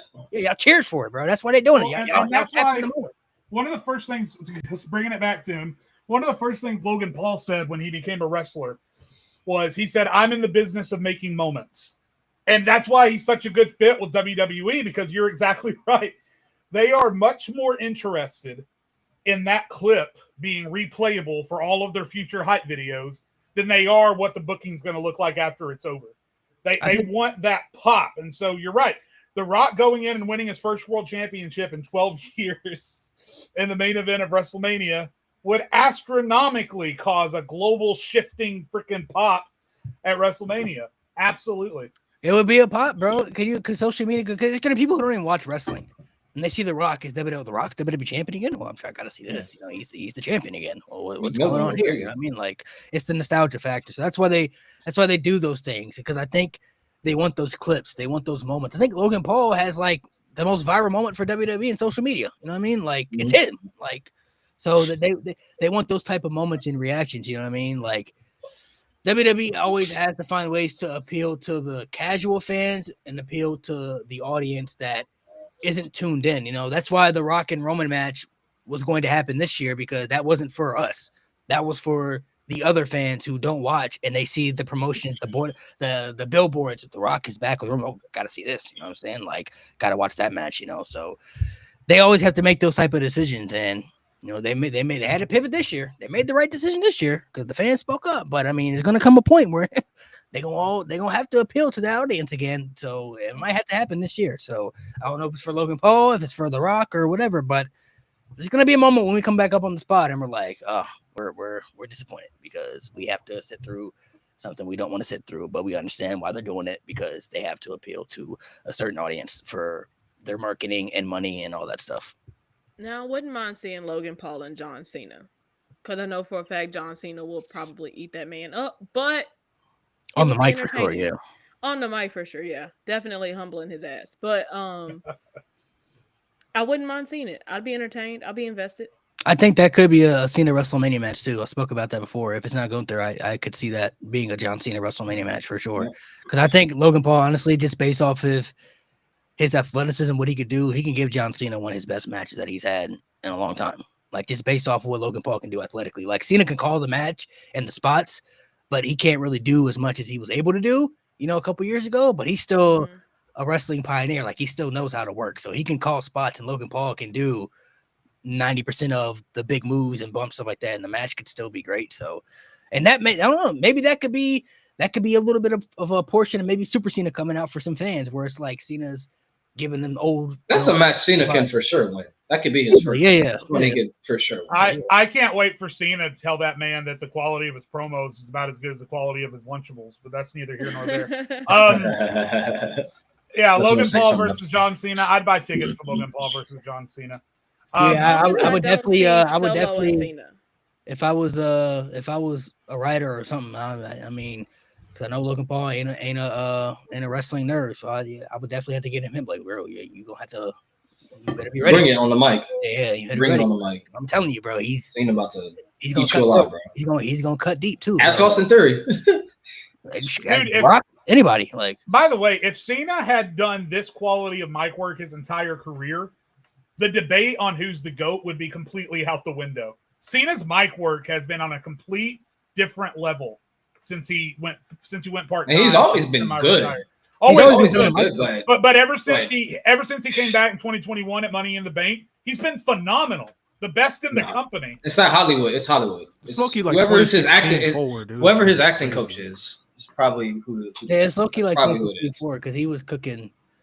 He cooked AJ Styles, cooked the Miz. Oh my god! Cooked a couple people. Man. He called the Miz a puss. Remember that during that WrestleMania match? He cooked Roman. He called him a puss, like bro, like. Oh yeah, and then of course the Roman's like when he cooked Roman. That was kind of the first vision into what an unhinged Cena could be. Was that Roman promo? That was kind of the first time we saw it. And was like, now yo. What, leave something for the rest of us, Cena. Goddamn. Like cheese, bro. Like they cut the leash. Go ahead. How would we feel about seeing, Bloodline, the new Bloodline, in John Cena? Like, Jacob Fatu, Tama Tonga. Jacob now. I'd pay for Cena versus Fatu. I don't know about Cena versus Solo. That wasn't great, but Cena versus I Fatu enjoyed might it. be good. I enjoyed it. It was fun. It's okay. It's okay. Cena versus Fatu now. Cena versus Fatu would be Pray good. for Cena. Pray for Cena because that nigga don't die. But That no, promo that would battle be. will go crazy. No, don't be hurt. But don't be surprised. That promo They said John Cena come back full time, so he gonna have to bury a faction, bro. Somebody gonna have to take the L. So I always said it was Final Testament, but I changed my mind. It cannot be Judgment Day, bro. Judgment Day. It's gonna be Santos group. Santos, Legado del Fantasma. There you go. They still exist. Yeah, they still a thing. I don't know, bro. It could be LWO. Register that left me. I'm saying New Bloodline might take that though. They might have to get that burial. I'm sorry. Nah, it probably it might be them, bro. Might be them. Especially if Solo ain't winning that Ulafala. Yeah, it might. Wait, didn't Cena cook Solo with like half a throat? Yeah. Oh yeah. Novo's Exactly. That's crazy. It was like That's 60 crazy. seconds. One thing, 60 seconds, what yeah. separates Cena on the mic too, because people are always, I always feel like Rock and Cena were the two best on the mic. But if you look at comparing them, they both can say some savage stuff and they both can hit their punchlines. But when The Rock says it, it's more of like comedic. You know, it's more funny. Like when The Rock says, like, "Oh, it's funny." When Cena says it, you feel like it's more serious. Like, "Oh, he meant that shit." Like you feel like it's more like, "Oh shit, bro. I don't know if he's being for real or not being for." Like when The Rock says it, you know, Rock is joking, but it's funny. Like, oh yeah, it's funny, but like it's so bad. It's legit. It's so bad that Cena forced The Rock to not be funny. Like The Rock legit was like, "I will rip your throat out." Yeah. I was like, yo, that's not you. That's not you, bro. Yeah, looking back, Cena that really man shook, bro. Left and Yeah, right. yeah, Left so and right. bad, bro. Put up the promos on his wrist, so I think Rock understood. Like, oh, this okay. Yeah. This is where we're going. Okay. That's one of my favorite promos of all time. Like The thing is, he walked out of the ring. He didn't even let Rock respond. He just left the ring. Yeah. He just left. He did all. And The Rock was stuttering. The Rock was stuttering, bro. He was like crazy. He was so shook. He was shook. He was ready. You guys, at that time frame, did you guys pick up on that? Like in that moment? No. Like, No. I was too young. I was too young. Oh yeah. You're like 36. I turned 34 this year, bro. I was 21, 22 when this went down. But yeah, I picked up on it. As soon as I saw The Rock's, when I saw The Rock's eyes, and by this point I've been watching wrestling for 15 years or whatever. When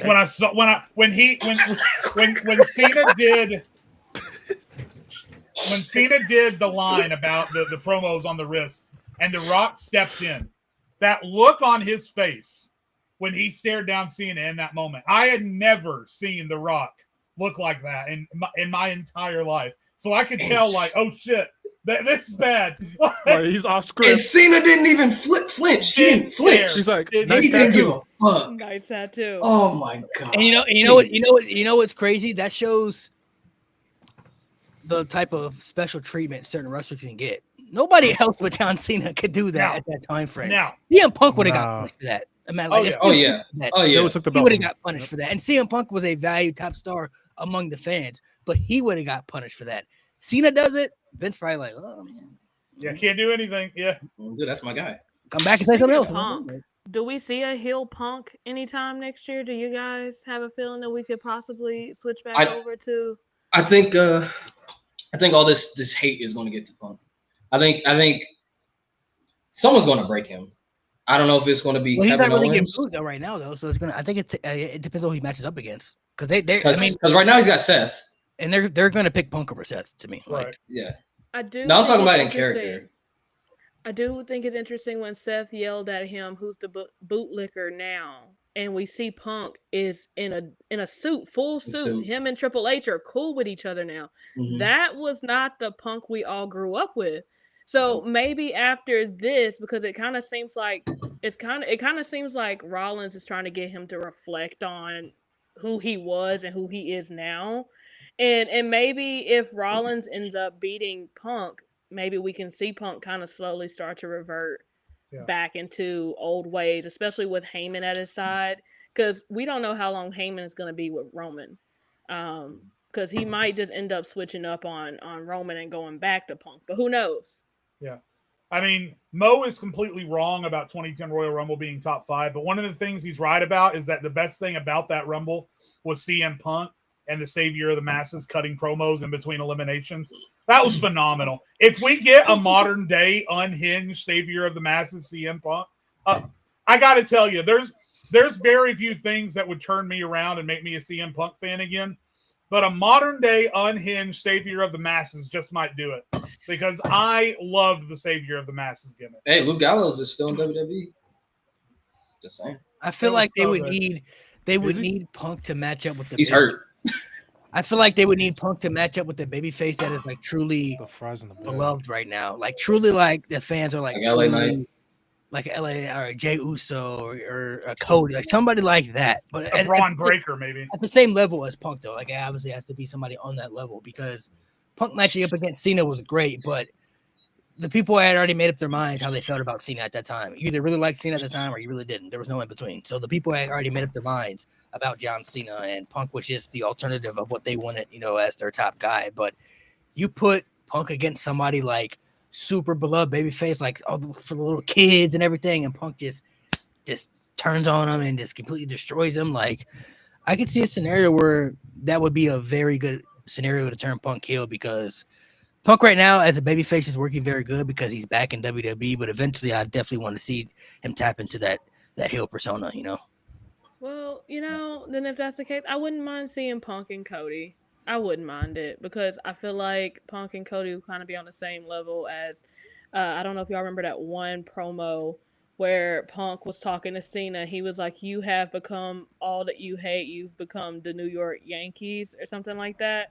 I wouldn't mind seeing that type of energy with Cody, because, they've been throwing that politician word around with Cody a lot. And if we get an old version of Punk back, I can see him latching onto that and just eating Cody up constantly. I like that idea. I like that, because they go back I don't know if you guys remember the promo that Punk and Cody had earlier this year leading into the Rumble, but their promo was very intense and very, very truthful to an extent. CM Punk said, "I'm more of the American dream than you, because I didn't come from the royalty family of wrestling. I had to fight, scratch, and claw and get the opportunities that I got." And then Cody Rhodes said, "Okay, well, I'm more CM Punk than you, because you cut that pipe bomb promo, but I literally went out and did everything that you said that you was gonna do, but didn't do. I did that stuff." So there's a lot of truth there to those moments. So it really just depends on, honestly, it really just depends on the audience, how long they're going to stick with Cody as a babyface. I mean, that's what it really all would determine. It's gonna be a while, bro. Because it could be a while, but they love CM Punk so much. I don't know if they'll turn on CM Punk for Cody. I'm not gonna lie. Like, Punk is one of those guys, like I feel like it would be very equal. And if they want Punk to turn heel, they could still do it. But I don't know if the fans would just fully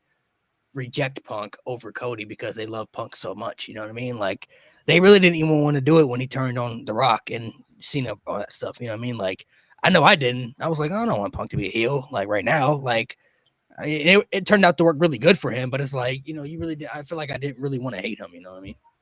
You know what I think might be more interesting, and I could totally see this happening, because this is totally a WWE Raw after WrestleMania style booking decision. Yeah. Is if they do the Raw or SmackDown after WrestleMania and maybe do like a tag team match where Punk as the new champion and Cody Rhodes as still the champion team up to face some kind of heel team in the main event. And then just as Punk's going in for a hot tag, Cody jumps down and walks out. And that's how we start the Cody Rhodes heel turn. I think that'd be more interesting, because, again, I think Punk is too new. You're already starting to see signs, by the way. This is the first legitimate time with Kevin Owens last weekend where Owens was getting cheers after he pile drove Cody in the middle of the ring. This is the first time there's been a kink in Cody Rhodes' Superman armor. We were waiting for that to happen. And now that I've seen that kink, I think we can start realistically talking about moving over to the Homelander Cody from TNA that we've all been talking about for the last few months. And I think a situation where you team those two up and then have Cody abandon him, it would be a great way to get that started. I'm much more interested in Cody as a heel than Punk is. But again, if we get Savior of the Masses, I'm not going to complain. Cody is... It's gonna a be menace, dude. He's a menace. I don't think people understand what that's gonna be like, bro. I don't think they're ready for it. They said they want it, but bro, Cody literally said, like, heels today are too afraid to get canceled. But he's like, as a heel, you should want to get canceled. Yeah. I'm gonna just say this. I'm already like, we will disown you really quick, Cody. That's all I'm gonna say. Just watch it. Watch what you say, my dog. So to transition to another topic, what are some things that you want to see improve next year? Something that like has to improve. It could be a superstar. It could be just anything. Go ahead, Tag team wrestling. Oh Tag my team God. wrestling. That is my Across the biggest board. disappointment. Across the board. All companies. My biggest disappointment from WrestleMania, when they split the titles, I'm like, all right, this is the time. You know, they're going to rebuild the tag titles. My biggest red flag was the fact that DIY didn't win one of them. Like, I understood Awesome Truth. That match was built for them. Yeah. But DIY 100% should have won that.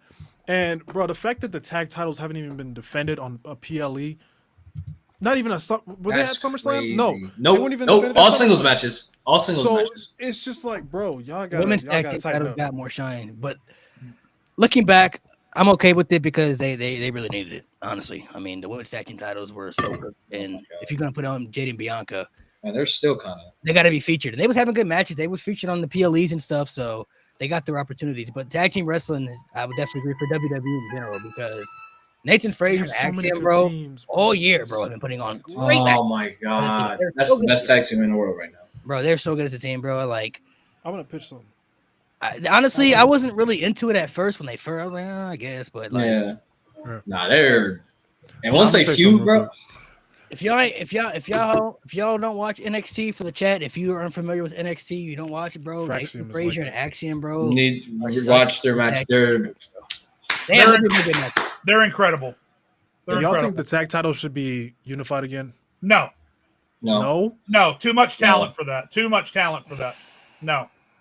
They don't have to unify them. I They just hear gotta you. do I just want to see them booked. I want to see them booked. Number And one. by the way, as of this last week, they've already started rehabilitating it because now you got the titles on the War Raiders, who are going to be work rate. They're going to be out there every week. At least I would hope they would be. And then the story between DIY and the Motor City Machine Guns has been incredible. And the Street Profits. And the Street Profits are doing good stuff. So they've already now the women's tag team division. Now that you've got the mid card titles, I am leaning more and more towards cutting the tag team Get rid titles. of it. I've been saying it Get rid of since that shit. 2019. Cut Get that rid of shit. it. Because Jade and Bianca did good work with it, but they've done nothing to build them up. You guys remember those witches that won the tag titles for 2 days and then disappeared into fucking catering? Those witches. Like you've got Kate Carter and Katana Chance literally doing triple threat matches for a singles title when they are the only legitimate tag team with experience that they have on the just now that you've got the women's mid card titles, I think we need to let the tag team titles go.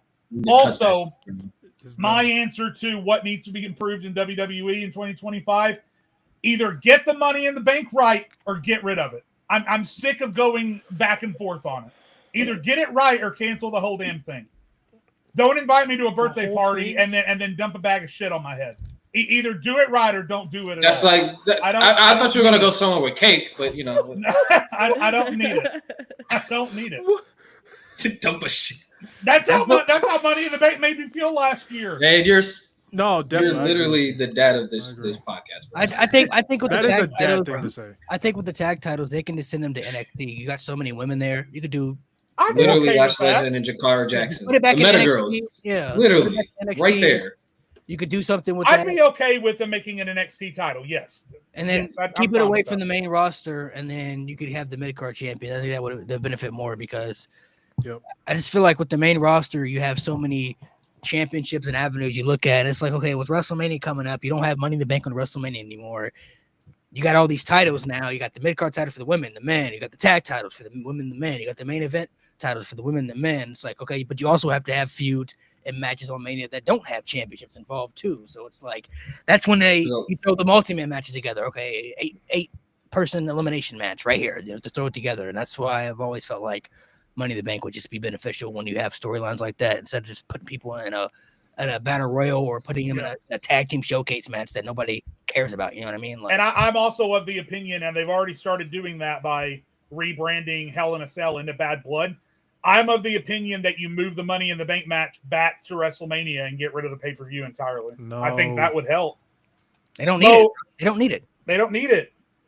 They don't need it. You can turn that into something a lot more interesting. You don't need it. It's not needed anymore though. With WrestleMania being 2 nights, you can have a men's and a women's on each night, and this opens up so many opportunities to put superstars in this match that you don't have directions for in storylines, but people still want to see involved in WrestleMania matches or still involved in a high-profile match that means something. Instead of, what would you rather have? You rather see Chad Gable in a Money in the Bank ladder match at WrestleMania, or Chad Gable in a Battle Royal?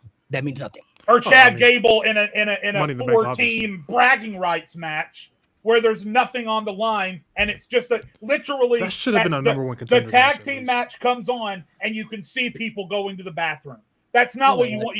Every match at WrestleMania needs to have stakes, and if you replace these stupid, no consequence, no reward, multi-man and women matches with the 2 Money in the Bank matches, one on night 1 and one on night 2, you're selling tickets. I don't understand why they don't do that. It's nothing but a win move. And Money in the Bank back when it was at WrestleMania, you look at all the winners. Those were always people that they used for something that they wanted. Edge, RVD, even Jack Swagger at that time. Like those were all people that they saw potential in that they wanted. Crazy drop off.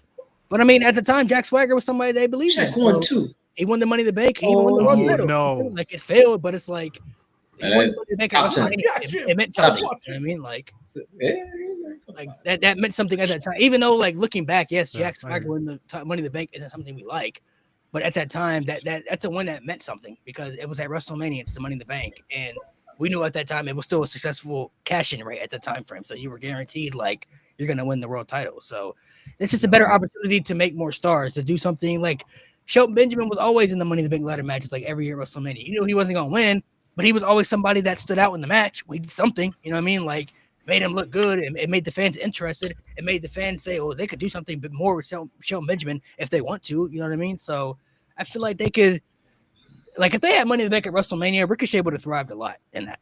You know what I mean? Just based off what he could do. Like that would have been his match right there. Money in the Bank, Ricochet. Okay, this is what I'm going to be able to go out and shine and showcase what I can do. You know what I mean? Like I've always felt those matches just benefit more instead of just having, Money in the Bank pay-per-view is going to sell because it's a pay-per-view now. I get it. But they can easily replace that. They could bring back Cyber Sunday or something. You know what I mean? Social media is now advanced. Like Cyber Sunday was ahead of its time. You know what I mean? Like, can you imagine all the engagement you would get in today's society compared to 2006, 2007? You know what I mean? Like, that's an easy pay-per-view that you could tap into right there with, hey, Cyber Sunday, make sure you vote here. But they would have so much engagement with that, man. Like, you could find something to bring back, I feel like. There's a lot of problems with WWE, and I think someone said it in chat. I think moving Money in the Bank to WrestleMania solves a lot of those problems because you stick it right in the middle of night 1 and 2, and then it stops though. Because even now that it's split into 2 nights, they still drag because they're still 4 or 5 hours long. You stick it right in the middle, and then it keeps people engaged instead of sticking a cool down match in the middle, which is what they're doing now. Basically, they're sticking cool down matches in the middle of the show. Just keep it going. Put the ladder matches in the middle and let the roster cook. More people get a WrestleMania payday. More people are going to watch because those matches actually mean something. The highlights are going to be crazy doing Money in the Bank. You guys remember when Shelton ran up the ladder and jumped off of it and 80,000 flash bulbs went off when he did it? There's so many things that would fix it. There's so many good things that would come out of moving Money in the Bank to Mania, Triple H. And they could have already had this. They could have already had the situation solved if they had made the Andre Battle Royal mean something. Like when Cesaro won it the first time. That's what I'm saying, man. Okay, like let's do something with Cesaro, especially the way he won it, picking up Big Show, throwing him out. Okay, next night comes out with Heyman. We thought that was, oh my God, they got a manager, they can talk for him. This is gonna be great. Did nothing with it ever since then. And nobody cared about the Battle Royal after that ever since then. Like if they had capitalized on the opportunity to make the Andre Battle Royal mean something, we wouldn't have to go back to bring back Money in the Bank at WrestleMania because that match would have a meaning, but it has no meaning to it. It's not even on WrestleMania anymore. It doesn't help that it's been relegated to the SmackDown before WrestleMania. It's not even a WrestleMania match now. Just get rid of it.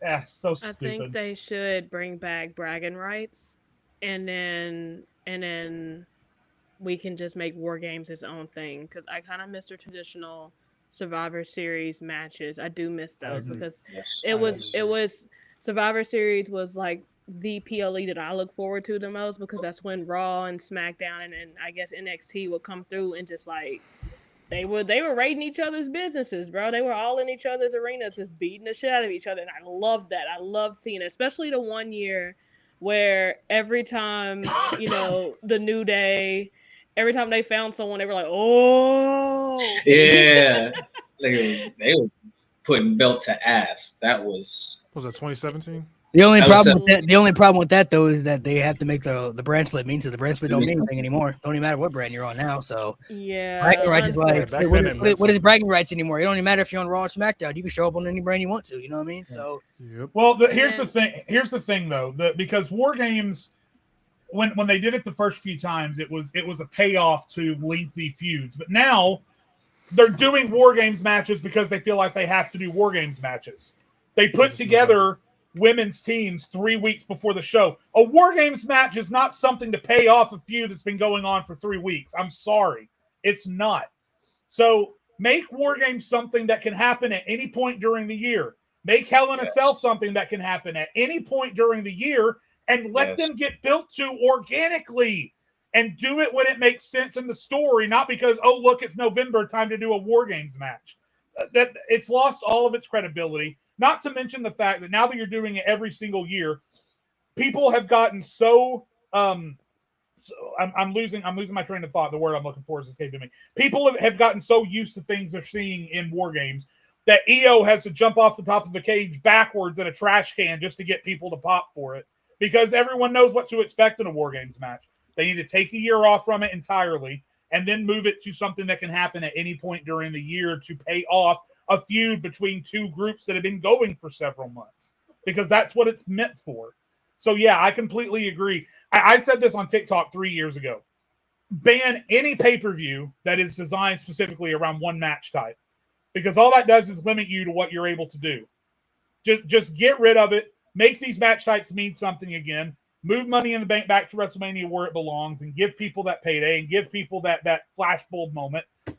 I'm sorry I'm on my soapbox, but these are two things that I vehemently believe valid that we should do. valid points. I mean, the brand split. very valid, bro. The brand split can mean so many things. They could do so many things. They could even do a Raw versus SmackDown match at WrestleMania if they wanted to. If they had the brand split mean something. Where it's like, hey, if you represent our brand, well, I'll give you a title match. Something meaningful. Because I always felt like, when they did the Raw versus SmackDown stuff, to me, I'm like, okay, but why would the superstars care just what brand they're on? Like, why do I care that I'm on Raw? I can go like, I'm just a Raw superstar. But if there was something meaningful to it, like, hey, listen, man, I'm the general manager. I want Raw to be the best show. So that means something.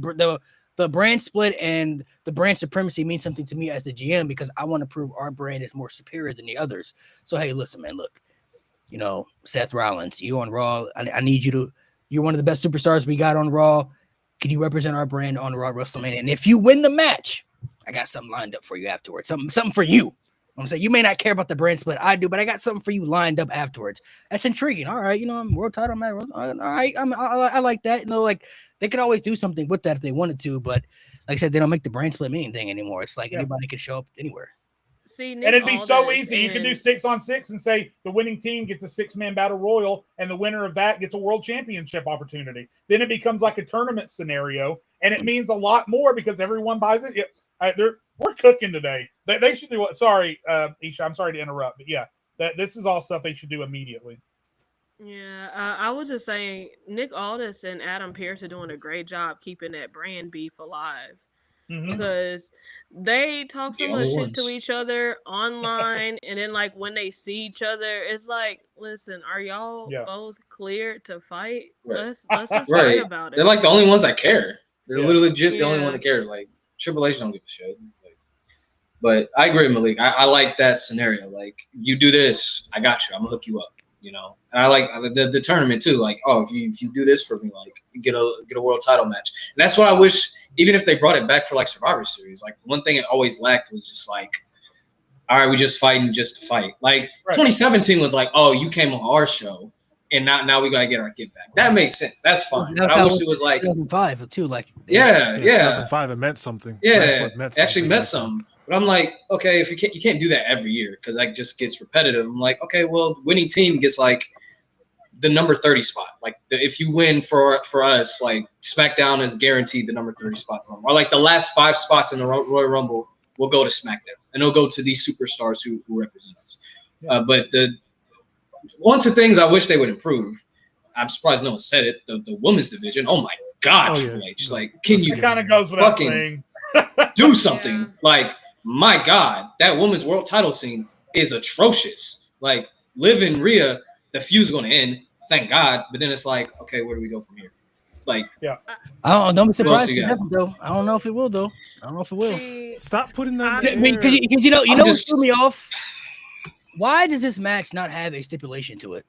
Right. This beef has That's been so crazy. personal for months. We have no stipulation to this match. We've already had interference. Why didn't Adam Pearce not say, okay, this is going to be a one-on-one match, no outside interference? Steel cage match. Steel I cage, mean, like yeah. It could be a steel cage. Something. the fact that Literally it's a steel regular cage. match is telling me I don't know if this is over with on Monday Night Raw. I could literally see them because if Rhea wins or Liv wins and it's over with, like I don't know where they go after that. Io's already lost to Liv clean.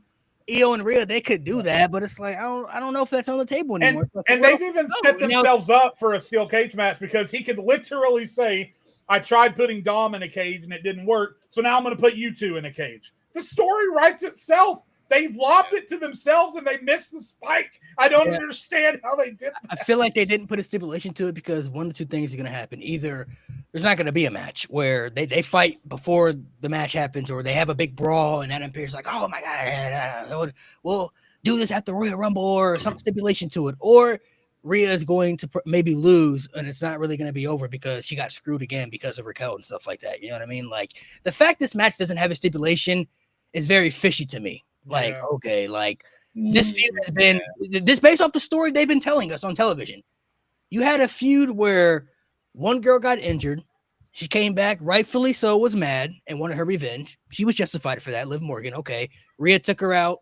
Even though Liv did get involved in Rhea's business, Rhea got taken out. Rhea wanted revenge. She came back.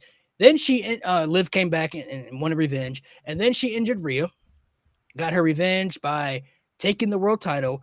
Then she took her man, and then she took her whole group.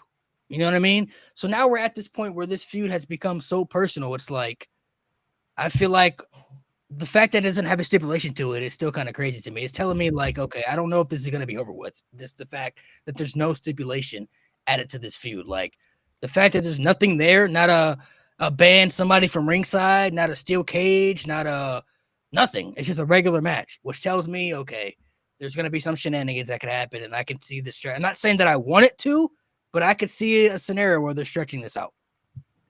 I definitely feel like with Pretty not goddamn. even just the Liv and Rhea storyline, it's just the women's division as a whole.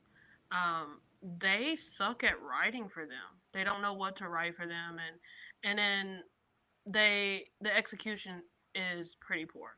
Now with the whole Rhea and Liv storyline, it's messy. It's very messy. It's been messy. As someone who enjoys a compelling story, um, it's gotten to the point where I'm just kind of annoyed with it. And it's not anyone's fault in particular, like Rhea or Liv. You can't put that blame on them. I have to put that on, creative.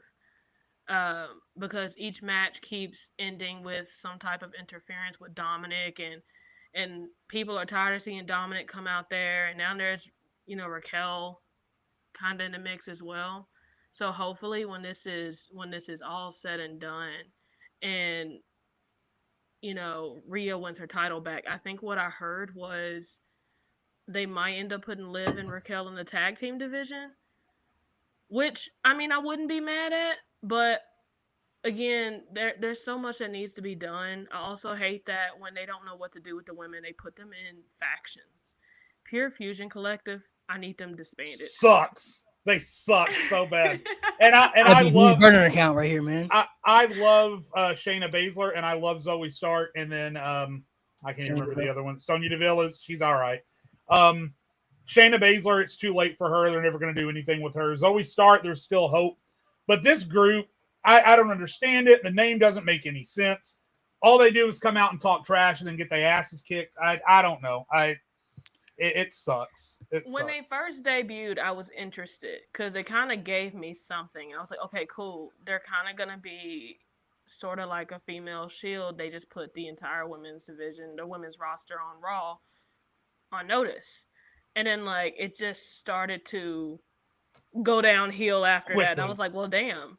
okay, and then like Sonya's still botching, and I'm like, oh gosh, brother, like this is not it. And then Pure feces collective, bro. and then like they didn't even give Damage Control a proper face turn, and they just went out there, got jumped, and then next thing you know, hey, we're good guys now. But Right. Don't make no sense. it's just I don't know. And then like they got Lyra stuck in this vortex with them, and I'm like, please free her. Please free my If she girl. wins the women's IC title, I think she'll be in a better spot. You know what I mean? I think she'll be Now, in a if fairly Sonya good comes walking out there, With this feud, I mean, now that they got the transfer portal, maybe they do something with somebody on SmackDown coming to Raw. So I don't know, but it feels like, just with the Rhea and Liv feud, I just feel like when they didn't put a stipulation to it, I'm like, I don't like that, man. That's just telling me that this is not ending and something's going to happen where Rhea gets screwed again, and then she's going to have to get another opportunity. God forbid. Oh my gosh. I just thought of like, oh gosh, what is. I already This think is a Rumble. She wins a Rumble. Say they're going to screw her and she's going to win the Rumble, and then they're going to run it back to Mania. The problem is, too, I really don't think Punk and Rollins ends with a clean finish. They're probably going to battle to a count out. Maybe. Now they've written an escape plan for Roman and Solo because it's tribal combat, so literally Bloodline rules, which means anything goes. So they have an out there. But yeah, Punk and Rollins is definitely going to end in a count out. They're going to be beating the hell out of each other on the outside, and they can't separate them, and then the match is going to end that way. So then I don't think on their debut on a new streaming platform to have two matches end with Shenanigans, two big time matches. I don't know. I don't know about that. Never know, bro. I mean, I don't know. Like I said, Rhea and Liv the match might not even start. I could see a big fight happening where they take Rhea out or something, where they separate them, and then Adam Pearce is like, all right, this is enough. We're gonna do this at the Royal Rumble and the steel cage or something like something where it's like definitive. I could see them doing something like that. So Drew McIntyre might end up interfering in that Solo and for sure Roman match. There's going to be all kinds of shenanigans in that match. There's so many things. I mean, we always know in the big Roman Reigns matches, you're going to get the ref bump and you're going to get the interferences. It's just a matter of who's going to win. Yeah, we don't know who's going to win at the end of the day, but those two things are a guarantee: a ref bump and the interference. You definitely get those for sure. So it's definitely going to have a lot of shenanigans. Drew McIntyre gets involved, Jey Uso, Sami Zayn, Jimmy, the OG Bloodline, of course. To me, it just depends whether Rock shows up or not. It depends on where this match is placed. If it's the main event, something crazy could happen. If it's the opening match and Punk and Rollins the main event, probably nothing too crazy. It's the opening match, so it's probably nothing too crazy. But I definitely feel like there's going to be some type of involvement in this because I really don't know if Roman Reigns is going to win this match based off of what could happen. I mean, based off what story they want to go. If The Rock costs him and they want to do Rock and Roman, that's an easy story there right there. You cost him Ulafala? All right. Now it's personal. If Roman wins, they could still do a lot of things with that as well, but I think it would just depend on where this is structured at. If it's the main event, I think to me, it's more wide open, like, oh, I don't know what's really going to happen here. Like, a lot of people are assuming Roman's going to win because he's Roman Reigns, but I'm like, is he though? Like, they may want to move on from Roman as tribal chief because at the end of the day, whether Roman is wearing the Ulafala or not, he's still Roman Reigns. At the end of the day, he ain't gonna be touched. Ain't nothing gonna be able to phase that man at this stage. He's bulletproof. So whether he's wearing the Ulafala, whether he's the tribal chief, whether he's whatever he is in WWE, he is a solidified main eventer for life now at this stage. He is bulletproof. He is solidified and cemented himself in that spot. So no matter what they do with him, he's gonna be where he's at. You know what I'm saying? He's always gonna have a spot. An open spot for a big storyline and big things. Solo is the one that's like kind of really needs it. For the storyline, if you think about it, if he loses, don't really know where we're going after that. I mean, they can figure it out, but it's like it's more difficult to figure it out with Solo opposed to Roman, I feel. If you guys remember, one of the predictions I threw out into the ether a few weeks ago was that it's possible that we may end up in a situation where there's a big blowout or whatever, and then the new Bloodline and the old Bloodline are out there duking it out. And then we end the match with Solo on the ground and Roman standing there with the OG Bloodline, and he looks around at everybody and then he just sort of gives Solo one of these and then just leaves. And then we end up with a story. I think it makes so much sense when you're talking about a redemption storyline with Roman Reigns. Nigga don't care about his family. For him to no, I'm saying if you want to do it, bro. Just hold on. If you want to do it as a redemption storyline, and to me, the way they've been telling the story with how he slowly regained the trust of Jimmy, and then he slowly regained the trust of Jey, and then slowly regained the trust of Sammy, and then was accepting of CM Punk at Survivor Series. If you're running this, I'm not saying this will happen. I'm just saying it makes total sense from a redemption arc perspective for Roman to be in a situation where he could lay down and pin Solo and get the Ulafala. But then he looks around at his family and he starts thinking about, last time I had this thing, things kind of went haywire, right? I didn't have the respect of my family. They just feared me. And then all of that replays in his head. And then again, he just looks down at Solo, gives him one of these, and then signals for everyone. And then he leaves without it. And then Solo gets to keep it. And then Roman, like Malik said, doesn't matter if he has it or not. He's stone-coded into what he is now. So I don't know. The more I think about it, the more I think it makes sense for Roman to have the chance to win the Ulafala, but then walk off without it. I think it makes total sense on both sides. Yeah, at this stage, I don't know if he'll walk out just based off of what we've seen in the promo package. He cares about it too much. It means something to him. You know what I mean? So somebody's going to take it from him. That's why, like I said, if Rock came back. But I'm sorry to interrupt, but my point is he absolutely, in his mind, without doubt, hated and did not trust CM Punk all the way up until the point that he did, right? To the point that Punk pulled him off that table, and then suddenly he was cool with CM Punk.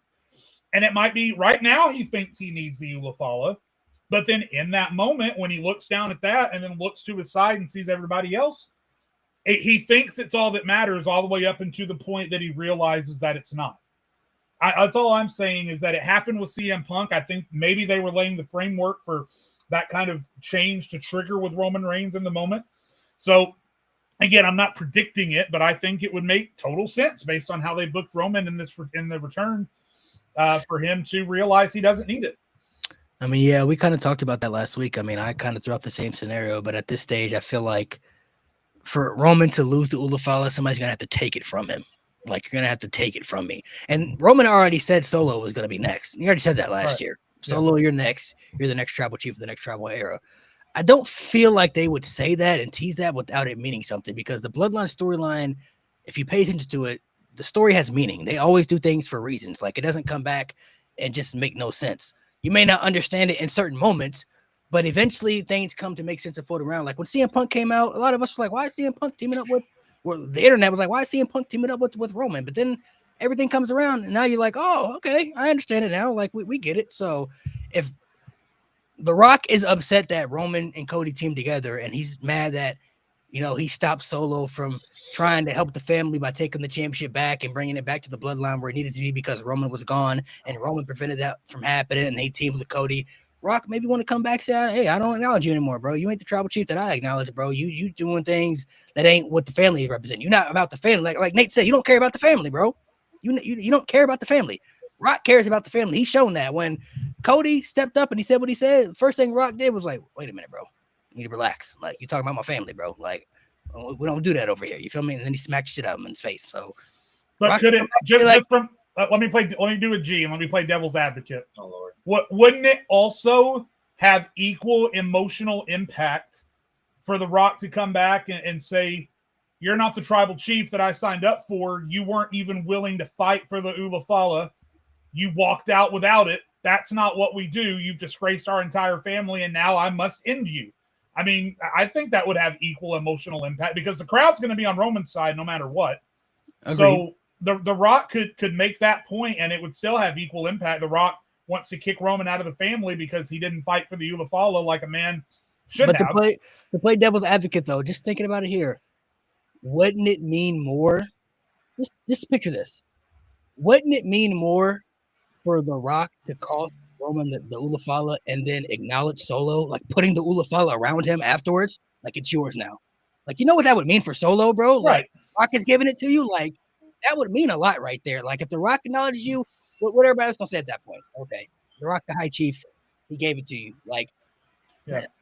I'm thinking about it from that. Now that's equally as likely, if not more likely. I think that's much more WWE than what I just said. But I don't know. I think it depends on how you look at it, and maybe it's just what I like to see in my movies or my TV shows. I guess I love a good redemption arc. So, but I think The Rock costing him the Ula Fala and then acknowledging Solo, that's probably more likely than what I said. I just think it makes sense. I don't know. I really don't feel like Roman's even there yet, to be honest. To the point where he's like willing to walk away from getting back his Ula Fala. I personally don't think in his character arc he's ready for that yet. I think he's holding on so tight to this Ula Fala. Like Punk, like allowing Punk to save you, like literally Punk saved his life, essentially. Like nigga fucking 350-pound man jumping off the cage and pulling him out. I will hug you too. I'm not gonna lie. I hug you too if you save me. Like that's, I think that's different from like the thing that has made him Roman Reigns the past 4 years. I don't think he's there yet. I think if this were to happen at WrestleMania, it'd be a shitty way to end a WrestleMania match, but it would make a lot more sense. I feel like there's a lot more room for Roman to like really realize like what he's done. Like he sees Jimmy getting his ass beat. He sees Jey constantly, like just everything around him is constantly like chaos. And he finally starts to like wake up and realize, okay, this is not worth it. I feel like he's not there yet. Could he get to that point? Absolutely. I think he can get to that point. I just don't think he's ready yet. They haven't told that story with Roman sympathy yet. He hasn't shown it because he doesn't feel he's done anything wrong in his mind still. He doesn't feel like he's owed apologies to anybody because he's the tribal chief. Why would he? Like he doesn't feel like he's owed that to many people. Even when he was cutting the promo with Solo, when Solo was like, acknowledge me, and Roman said, I do, and he was like, no, acknowledge me as tribal chief or else. And then Roman was like, or else what? And then Solo was like, see, you ain't changed, bro. And because you won't change, I'm not going to change either. Like, you're still the same guy. Like, you're still the same. You're trying not to show it, and you're opening up a little bit more to different options because you ain't got no other choice. You ain't got no friends. You ain't got no allies. So now at this stage, you got so many enemies. You need to CM Punk to kind of help you out where he can get a favor. Okay, I ain't got no beef with you. I don't really care about the Ula Fala, but it could benefit me maybe in the end with the wise man and stuff. All right, I help you out in the end. So now the last thing I will say about this though is you have to keep in mind where we're at with time frame. We've still got 2 episodes of Raw and 2 episodes of SmackDown until January 6th. And if this Bloodline story has told us anything, it's that a lot can happen in 2 weeks. So, I mean, maybe by the time we get to January 6th, we all feel differently about what it's looking like. But yeah, I mean, again, regardless, I think this conversation just proves this Bloodline story can go on for as long as they want it to because it's cinema. I mean, there's so many, especially now that Roman isn't the champion anymore, and we don't assume every match is just Roman wins, LOL, right? Which is where we ended up for the past 2 years. Now that we're not in a situation where it's Roman wins, LOL, there's so many more avenues that they can really stretch this story out. It's just so much fun to think about all the different ways they could go. Yeah, the more and more I think about it, I really feel like Rock costing Roman that Ula Fala. It's like something that I could really see. Yeah, especially because every time they debut on a new channel or streaming service, in this case, they have to do something big like that, you know? Yeah. Like break the streak. What was you going to say? Go ahead. I do feel like this is eventually, I feel like the conclusion is going to be Jey getting the Ula Fala. I feel like this is more his story than anything. I feel like Roman gave Solo that role of tribal heir because Jey wasn't there. And he doesn't take Jimmy serious enough to lead the family. So Solo was the only, option left, which is why he was like, Solo keeps saying, oh, well, you lied. You said I was next up. But like technically it still wasn't his time, but Roman did abandon ship after WrestleMania. So he kind of just did what he had to do in a sense of like taking control of, the Ula Fala and becoming the tribal chief. I do feel like if Roman does finally win his Ula Fala back or get it back, we'll probably at some point see him give it to Jey, being that Jey kind of just like went off on his own. And the whole battle that Roman and Jey had was over the Ula Fala and like control of the family and Jey thinking that he was capable of providing for the family the same way Roman, did.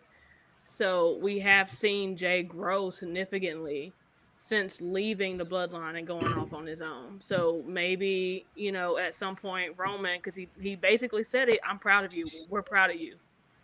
Maybe we'll see one eventually the conclusion of the story be him putting the Ulafala on Jay's shoulders. And it probably will be something we wouldn't expect him to do.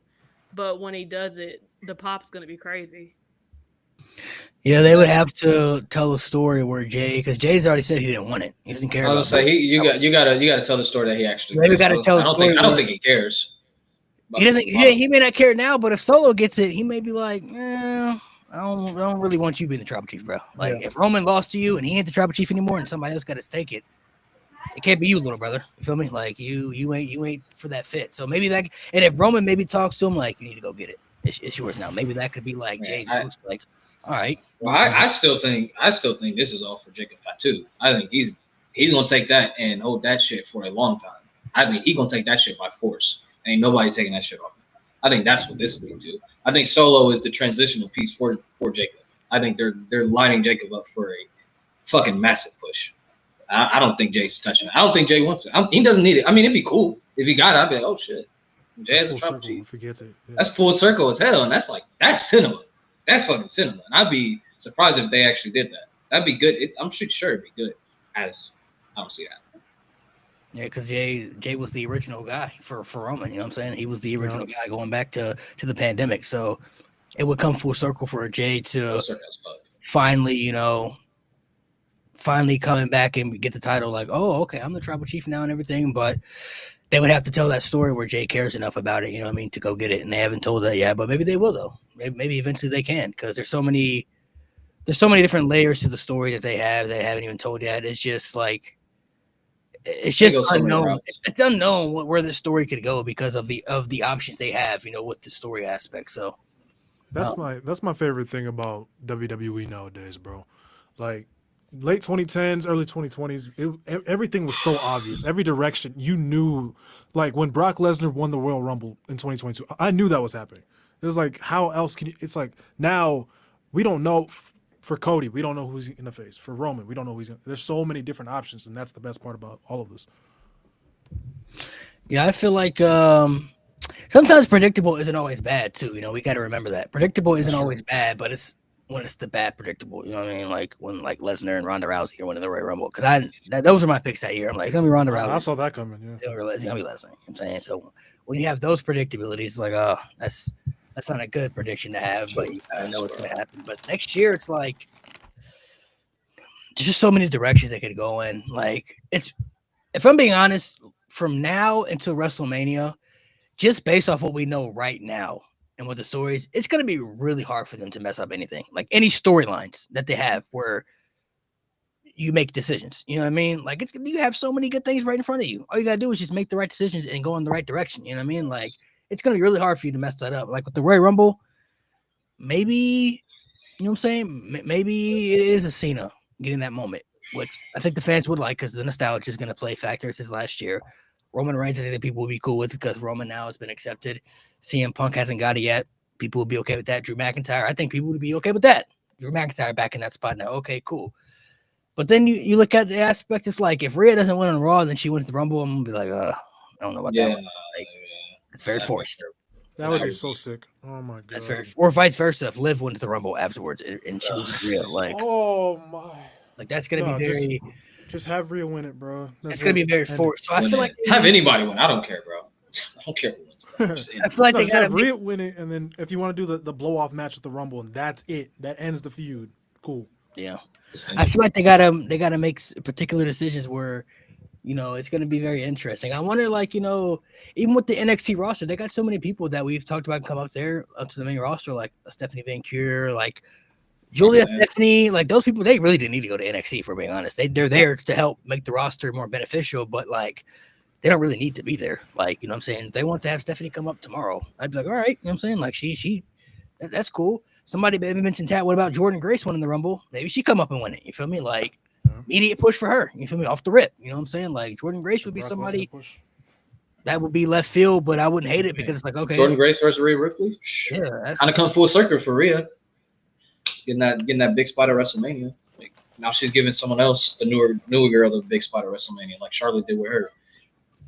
I like that 2020. I like that. I like that. So there's different options of different avenues they could go to. What's something that you guys, before we end it, something you don't want to see happen next year? Like, I don't want to see this happen. I really don't want to see Charlotte hold the championship next year. Can we get a good year with Charlotte telling stories without a title? That's all I ask. Just give me a good year. She was starting to too. Give me a good year of Charlotte Flair cooking in matches, telling stories without her winning the championship, holding it, because she don't need it at this stage. If you want to give it to her in 2026, okay, but that's one year of Charlotte Flair being an active member of the roster where she's not winning the championship. I would love to see she's been hurt this year, so. Oh no.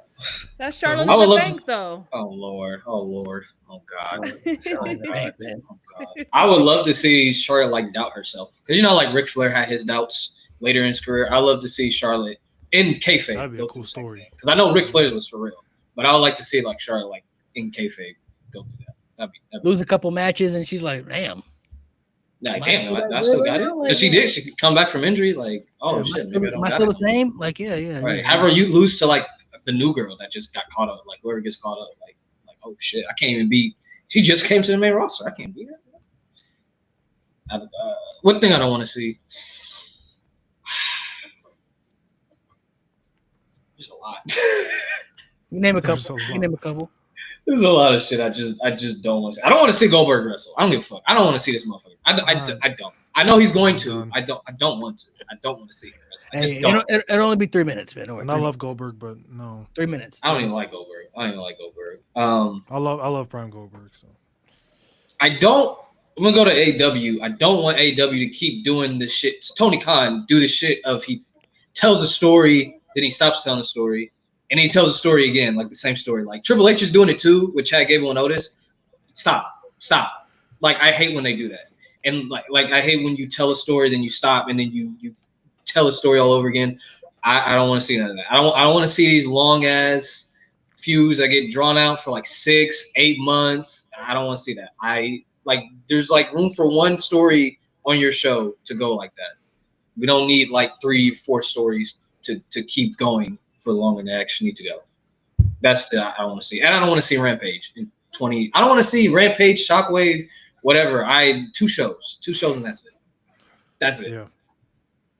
What about you, Mo? Rock with the world title. That is my biggest fear for 2025. Like, the one part of me is like, okay, I think Rock's smart enough not to do that, especially after the backlash of 40. But at the same time, he did it at 29, so I'm not putting it past him. I'm just not putting it past him. Yeah, nasty work. I'm not gonna lie, nasty work, man. Be surprised. Don't be surprised. You can't be surprised though, man. Like I said, sometimes WWE has to appeal to a different audience, bro. It's about that marketing. Rocky 2 belts. You have that People's Championship on one hand, that WWE title on another. Stop cooking. You're burning the kitchen. No. Stop. Don't be afraid. I mean, don't be surprised. I am afraid. What you mean? What about you? What's something that you don't want to see happen in 2025? Goldberg and Gunther. I don't want to see that. I don't want to see Gunther and Goldberg at all. My glorious king deserves better. He deserves so. Wait, you're talking about Goldberg, are you? Are you trolling? No. right now? No. Oh, Gunther? Okay. Yeah, I was like, yeah. not Goldberg, you're a glorious king. That's sick. But yeah, I wouldn't want to see it. I don't want to see it. I know they teased it at what? Crown Jewel? I'm not Bad interested blood. in it. We It was don't need Bad Blood? bro. Yeah, we don't need it, bro. Mm. We don't need it. Super chat. I know y'all don't want to see in this film the world title. Well, you're right. It's not gonna happen. Do. We don't have to worry. I about kind it. of do, but it's not. but then we got to listen to G Baby. I don't need that, bro. I don't need that. Okay, it was bad enough. The amount of Joe, apologies, bro. The amount of apologies. What's okay? Let's because we got to get everybody's take on this. Who comes on the show? Do you think there's any chance next year or the year after that Finn Balor can be revived again and win the world title? No. Look, this is what I see Finn Balor. Finn Balor is that one star basketball player from high school 10 years ago that keeps going back to the school and being like, hey, y'all doing something wrong. But mind you, this new basketball team has won 3 championships since he's been gone, and like they Let me don't get a even need him. And so like when he goes out there to show them what to do, Oh my he gosh. bricks the shot. Like he airballs the shot. He bricks it, bro. Gosh, man. Finn Balor Traveling like a motherfucker. Can't even. Oh, shit. Carry, travel, and double dribble all at once. Why do you think just for the Finn Balor fan, we all like Finn Balor, but why do you see Finn Balor just not getting the opportunity anymore? It's just like he's just not it for me right now. I'm not feeling anything that he's been doing lately, especially like with the way he's just been dwelling on Damian this entire time, and then now he's kind of like sabotaging Dominic as well because he doesn't think Dominic's capable of doing anything. And mind you, Dominic's next up. Honestly, I truly feel like Dominic's on his way somewhere great. Money in the bank. Hey, and I'm gonna have fun seeing that. But yeah, Finn is just kind of, I don't know. It just feels like it's good. He got grill marks on his back. He's done. We're done with him. I feel like the way I feel about Finn, I think is how multiple people feel about Finn Balor. They've had so many freaking opportunities to pull the trigger with this guy to solidify him. When he won the Universal Championship, came back from injury, they didn't put him back in the title picture to tell that story of him having the redemption arc of him never losing the championship. They sent him like 3 years to do it. They sent him back to NXT, revives himself, has a better second run in NXT to me than he did his first run, comes back up to the main roster. First person they fed him to was Roman Reigns. Not only the original Finn Balor, but the demon Finn Balor they fed to Roman Reigns. Then they had an opportunity to pull the trigger again in the Judgment Day feud with Edge. And then he gets his brain scrambled at WrestleMania, and the demon loses to Edge inside Hell in a Cell. Then they had another opportunity actually to do it again against Seth Rollins at SummerSlam. And he lost that match too. So it's like, now I'm looking at it as I feel like there are other superstars they're already focusing on more. Nasty. They're building up that are passing up Finn Balor. They already showed it with Damian Priest when he was in the Judgment Day. The spot that Damian Priest got, we all felt Finn Balor should have got or was going to get, but they gave to Damian Priest because they see more value in him right now than they do Finn Balor. You talked about Dominic Mysterio. He is up next. I think he's going to get a big opportunity in 2025 to win a singles championship or do something good. We even talked about the Braun Breakers, the Carmelo Hayes, even Logan Paul. Logan Paul going to get more opportunities than Finn Balor at this stage. You know what I'm saying? Like, I feel like you don't even show up now. Finn Balor now, and you got to talk about the people that haven't even won the world title yet too. Like CM Punk, I think is going to get the world title eventually again. CM Punk's going to be the world champion again.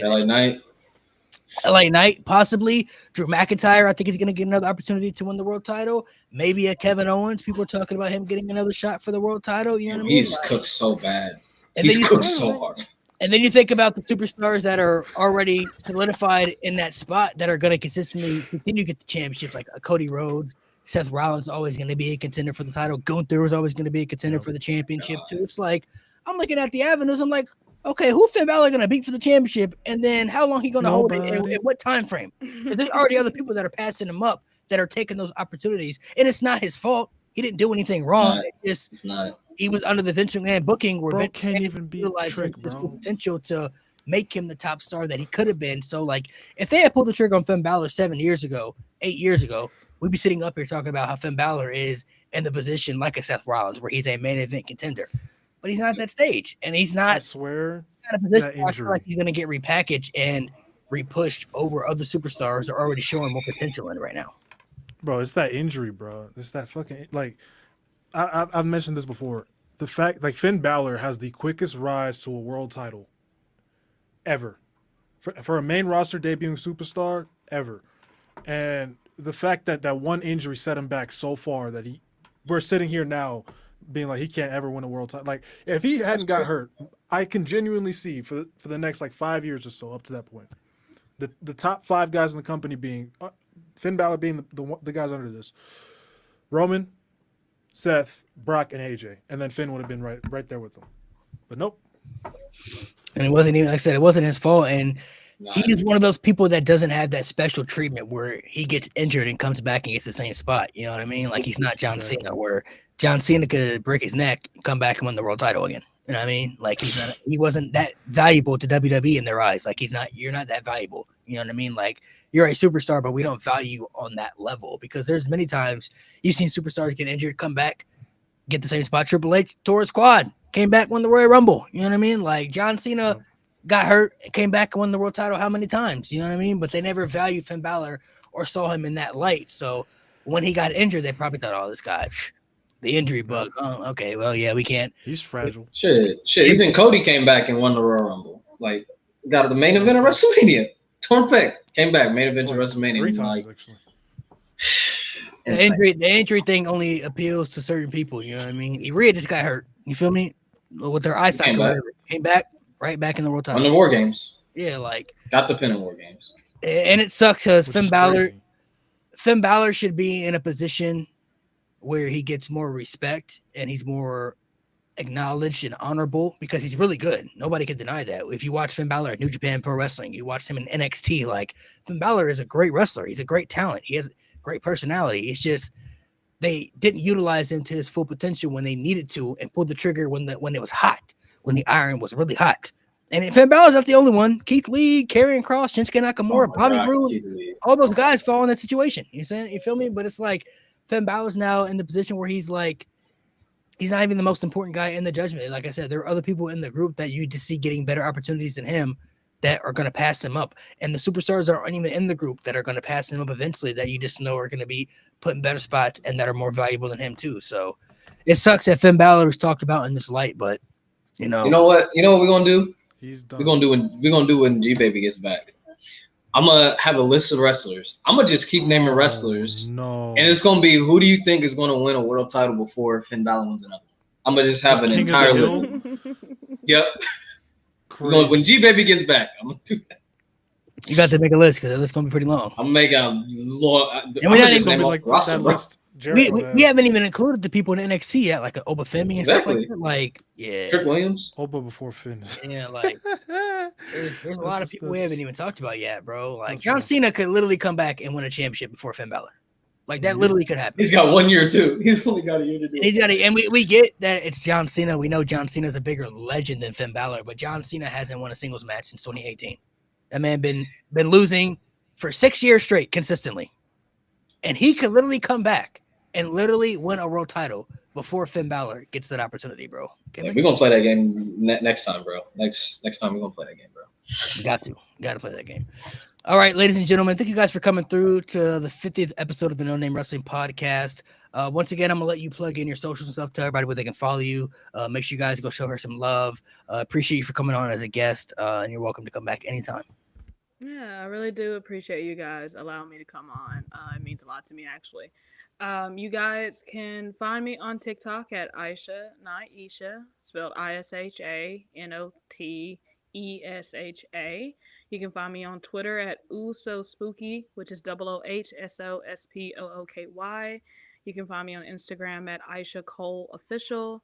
And I guess you can find me on YouTube coming up soon at Aisha Not Isha as well. Once again, I am 1/5 of the Fem Slam podcast, so we also talk wrestling. If you're interested in listening to us talk, it's a little bit chaotic. We do have our biases. We are haters, so if you're interested in that, go ahead and listen to us. We are available on all streaming platforms. We just finished our last episode of the season, and we'll be back in January. So definitely hit us up. Interact with us, rock with us, whatever you want to do. I don't care, I guess. I don't know. But thank y'all so much for having us. Appreciate you for coming through. Next week, so we got a big announcement that we're going to announce. Next week, we usually go live on Sundays, but the final episode of 2024 for us next week is not going to be on Sunday. It's going to be next Friday because we have a special interview lined up with Santino Marella. He's coming on the podcast for about an hour. So next Friday, December 27th, 1 p.m., we have an interview with Santino Marella. That'll be the last episode of the year for the No Name Wrestling Podcast, and then we'll come back next year in 2025 and keep rocking it, man. So appreciate you guys for the support. It means a lot. We're lining up some bigger things. Hopefully next year we'll get some bigger opportunities as well. So thank you guys for coming through and watching. Make sure you guys subscribe and be on the lookout next week, man.